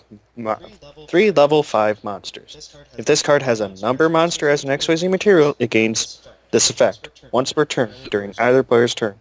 When a card or effect is activated on the field, detach 1 XYZ material from this card, and if you do, negate the effects of all other their face-up cards currently on the field until the end of the turn. Now, the reason why he's a rank 5 is actually because he's the evolved form of Giant Hand. Yes, we have an Xyz called Giant Hand. It's also super expensive because it's a champion pack card. It's just weird because all the other hands are 4s. Well, even Giant Hand is 4. Now, the thing that I find interesting about this is that he specifically declares a number monster, not the number 106 monster that he's supposed to. So you can rank up a Utopia into this guy, and sure, you only gain 100 attack points, but you gain field-wide effect negation. That is awesome. It's really good, especially when it's something that you can trigger at will. Well, not exactly at will, but practically at will. Mm-hmm. Especially since he's at 2600. That puts him at just the right ability to be able to take down Dragosack and Big Eye. Mm-hmm. This card's kind of frightening. Couldn't you, like, bait this? Bait? What do you mean bait? Like, use an XYZ effect intentionally, one of yours. Actually, wait, couldn't you activate this on the detach for frickin' Acid Golem? No, because that's not an effect. Yeah. That's a Oh, never mind. That's a continuous. That's a maintenance cost. I'm trying to figure out a way to make this semi-offensive. I Well, forgot about the actual giant. maybe against if you're attacking into a Zen mains with this, it goes to activate its effect to not be destroyed. My stroke is the same way. Yeah, I think you could do it because it is a quick effect. It is a quick effect. I'm not entirely sure. I'm not entirely sure if you could use it during damage. You probably could, given the recent rerulings on damage step calculations. Oh God. It's like it used to be. The damage step meant nothing, pretty much nothing, except for cards that directly altered attack and defense. Now, an effect activates during damage calculation. Yeah, you can chain to that. When did this happen? It's because so much stuff happens in the damage calculation. It's practically its own step now. Yes, it's fucking ridiculous. But yeah, I could definitely see me running this at some point, but I'd have to run it more in order to use it at all. You have to run it with rank up magic, and that's my big problem. I don't like running rank up magic. You can run the one rank up 100 or 107. Yeah, the 7th one, but 7th one is so sacky. It's yeah. Alright, so moving on. We have Lilybot. Okay. For the record, Lily Robotier. I actually kind of like that name better. Light Machine, level 4, 500, 2000. When this card is normal summon or flip face up, you can target one orbital 7 in your graveyard, special summon that target in face up attack position or face down defense. Once per turn, you contribute any number of machine-type monsters, special summon the same number of photon and or galaxy monsters from your hand. That ain't got no restrictions on the levels of the photon or galaxy. indeed it does not. Hello, Galaxy Ice Photon Dragon. That frightens me. Just because you could bring out one of those gnarly beast-ass photon XYZs with that. And, yeah, because that's pretty good. Yeah, Lilybot is actually pretty powerful. And even though Lilybot is in fact the companion piece to Orbital 7 in the Zeal anime. I haven't watched the Zeal anime, mind you, at all, but I know this. So, yeah, Lilybot and Orbital 7 most certainly do make a good pairing, at least when it comes to anime lore. And here, the ability to use Lilybot's effect to tribute them both off for double Galaxy Ice Photon Dragon, or Galaxy Ice Photon Dragon and Galaxy Knight, etc., etc., etc., that is awesome. However, I do have to question whether or not it's worth ditching 3 cards in your hand to do that. Ditching 3 cards in your hand to do what? To actually go into both of the galaxy monsters. Because you normal summon Lily to get Orbital 7, use Lily's effect on her and Orbital 7 to SS2 galaxies from your hand. It can be a little risky, but with the baby photon galaxy from I guess the next pack, previous one we talked about, you can bring photon galaxies and stuff back out from the graveyard. So it's not a total loss, but it's a lot going down. But if you can get out your XYZ without issues, chances are you've got a powerhouse on the board. Right. What do you think, Mark? I think I don't like that card. It's scary. Oh, but it has a sad face. It has a ribbon and a little heart. But look at its arms. It's gonna be adorable, and then you get molested. Alright then, and we move on to our last card in the set, Fina Damnly. We've been at this for 2.5 hours, guys. Oh yeah. Okay, Rising Sun Slash. Equip spell card. Equip only to a Utopia monster. That's why he's on the card. Thank you. It cannot be destroyed by card effects. Each time an attack is negated, place one Rising Sun counter on this card. The equipped monster gains 500 attack for each Rising Sun counter on this card. The equipped monster you control would detach its XYZ material to activate its effect. You can treat this card as one of the XYZ materials. Honestly, I do like Rising Sun Slash. I do. But I don't like it enough to actually really consider using it. Especially when you consider when you rank up Utopia, you would lose Rising Sun Slash. So you can either have a Utopia with about 3,500 attack points from Rising Sun Slash, which is just gonna die any damn way, or you can go up into the next number C39. It's something that I'm always gonna have problems actually doing. Justifying, because 3,500 attack is awesome, but it's just going to die if I don't rank it up. But if I do rank it up, I lose my Rising Sun Slash.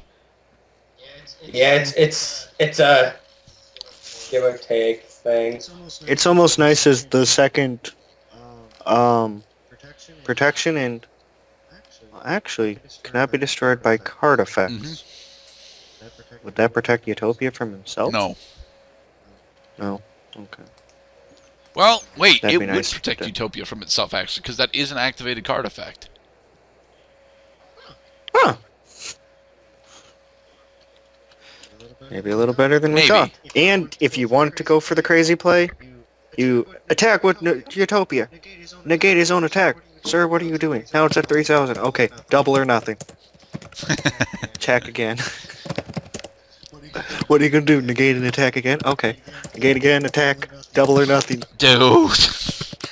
I don't It's like, need... for what? I don't need a 13,000 Utopia breathing on my neck until the end phase, okay? Especially because you don't have Fairy Meteor Crush on it. Yeah, you really only would want to double or nothing. Right. Or else it's not really double or nothing. Mm. Actually, it's still double or nothing, but the nothing has a question mark on it. Right, it's always fun if you have two cylinders. Cylinder. Okay, I'll double or nothing it. You want to attack? I'm gonna risk it. Declares attack, negate. When this card is targeted for an attack while it has no materials, destroy this card. So yeah, that's an activated condition. And that protects. Alright, so Rising Sun Destroy Slash itself, is yeah. actually pretty awesome. The thing is, I don't think Mark likes this card, but specifically because he had problems with our last Utopia support card. I don't know. The fact that Utopia stuff just flat ranks itself up, I don't know how useful this card would actually be. Simply because it's just going to get destroyed, as Daryl said, when they rank it up. Unless they dropped it on the fully ranked one. Then it's not ever going to get counters. And then it's useless. True. I don't... Like I said... Like you said. Like you said, then, I don't see much use in it. Mm. I mean, you could use it on base Utopia, but... I guess, like you said, it'd be a 3,500 with one negate, because that counts as an XYZ material, doesn't it? It can if you want Yes. to. But then you don't get the protection anymore. And then he Yeah. dies. With that, I think that actually covers all our thoughts on the individual cards. How about the set as a whole? Good set. We'll actually buy packs for. Great set. Probably won't buy packs for because I don't have money, but great set nonetheless. I honestly think that this is an amazing set too. I want to get myself a playset of Relay Soul, but I'm always broke any damn way. Especially since Relay Soul's isn't he super right here? Yeah, he's super. So I think everything. Yeah, but this is like Arsenal, so it's super and Yeah. secrets. Getting a playset of Relay Soul would be awesome, but in all seriousness, I'll end up getting a playset of Atos off of it more than likely. I'm always broke, so I probably won't be buying stuff. But once it becomes legal, I'll definitely be testing out I'll definitely be testing out the I lose buttons because I love fucking I lose buttons. I do. I'll be testing it out in virtual land most certainly. It's almost enough to get me back in. I love seeing that we're getting the Doma arc stuff actually here. That is awesome. Getting Doma, especially since we're getting more than just Doma. We're getting splashes of a lot of the other anime exclusive stuff. I love this pack for that. I do. But I'm too broke to really say that it's worth spending money on. But there's so many awesome things in here. I want to use Parapsychroid. I want to use Soul... Well, no, I don't actually want to use Soul Charge because fuck Soul Charge. But I want to use Guardian Dread Scythe.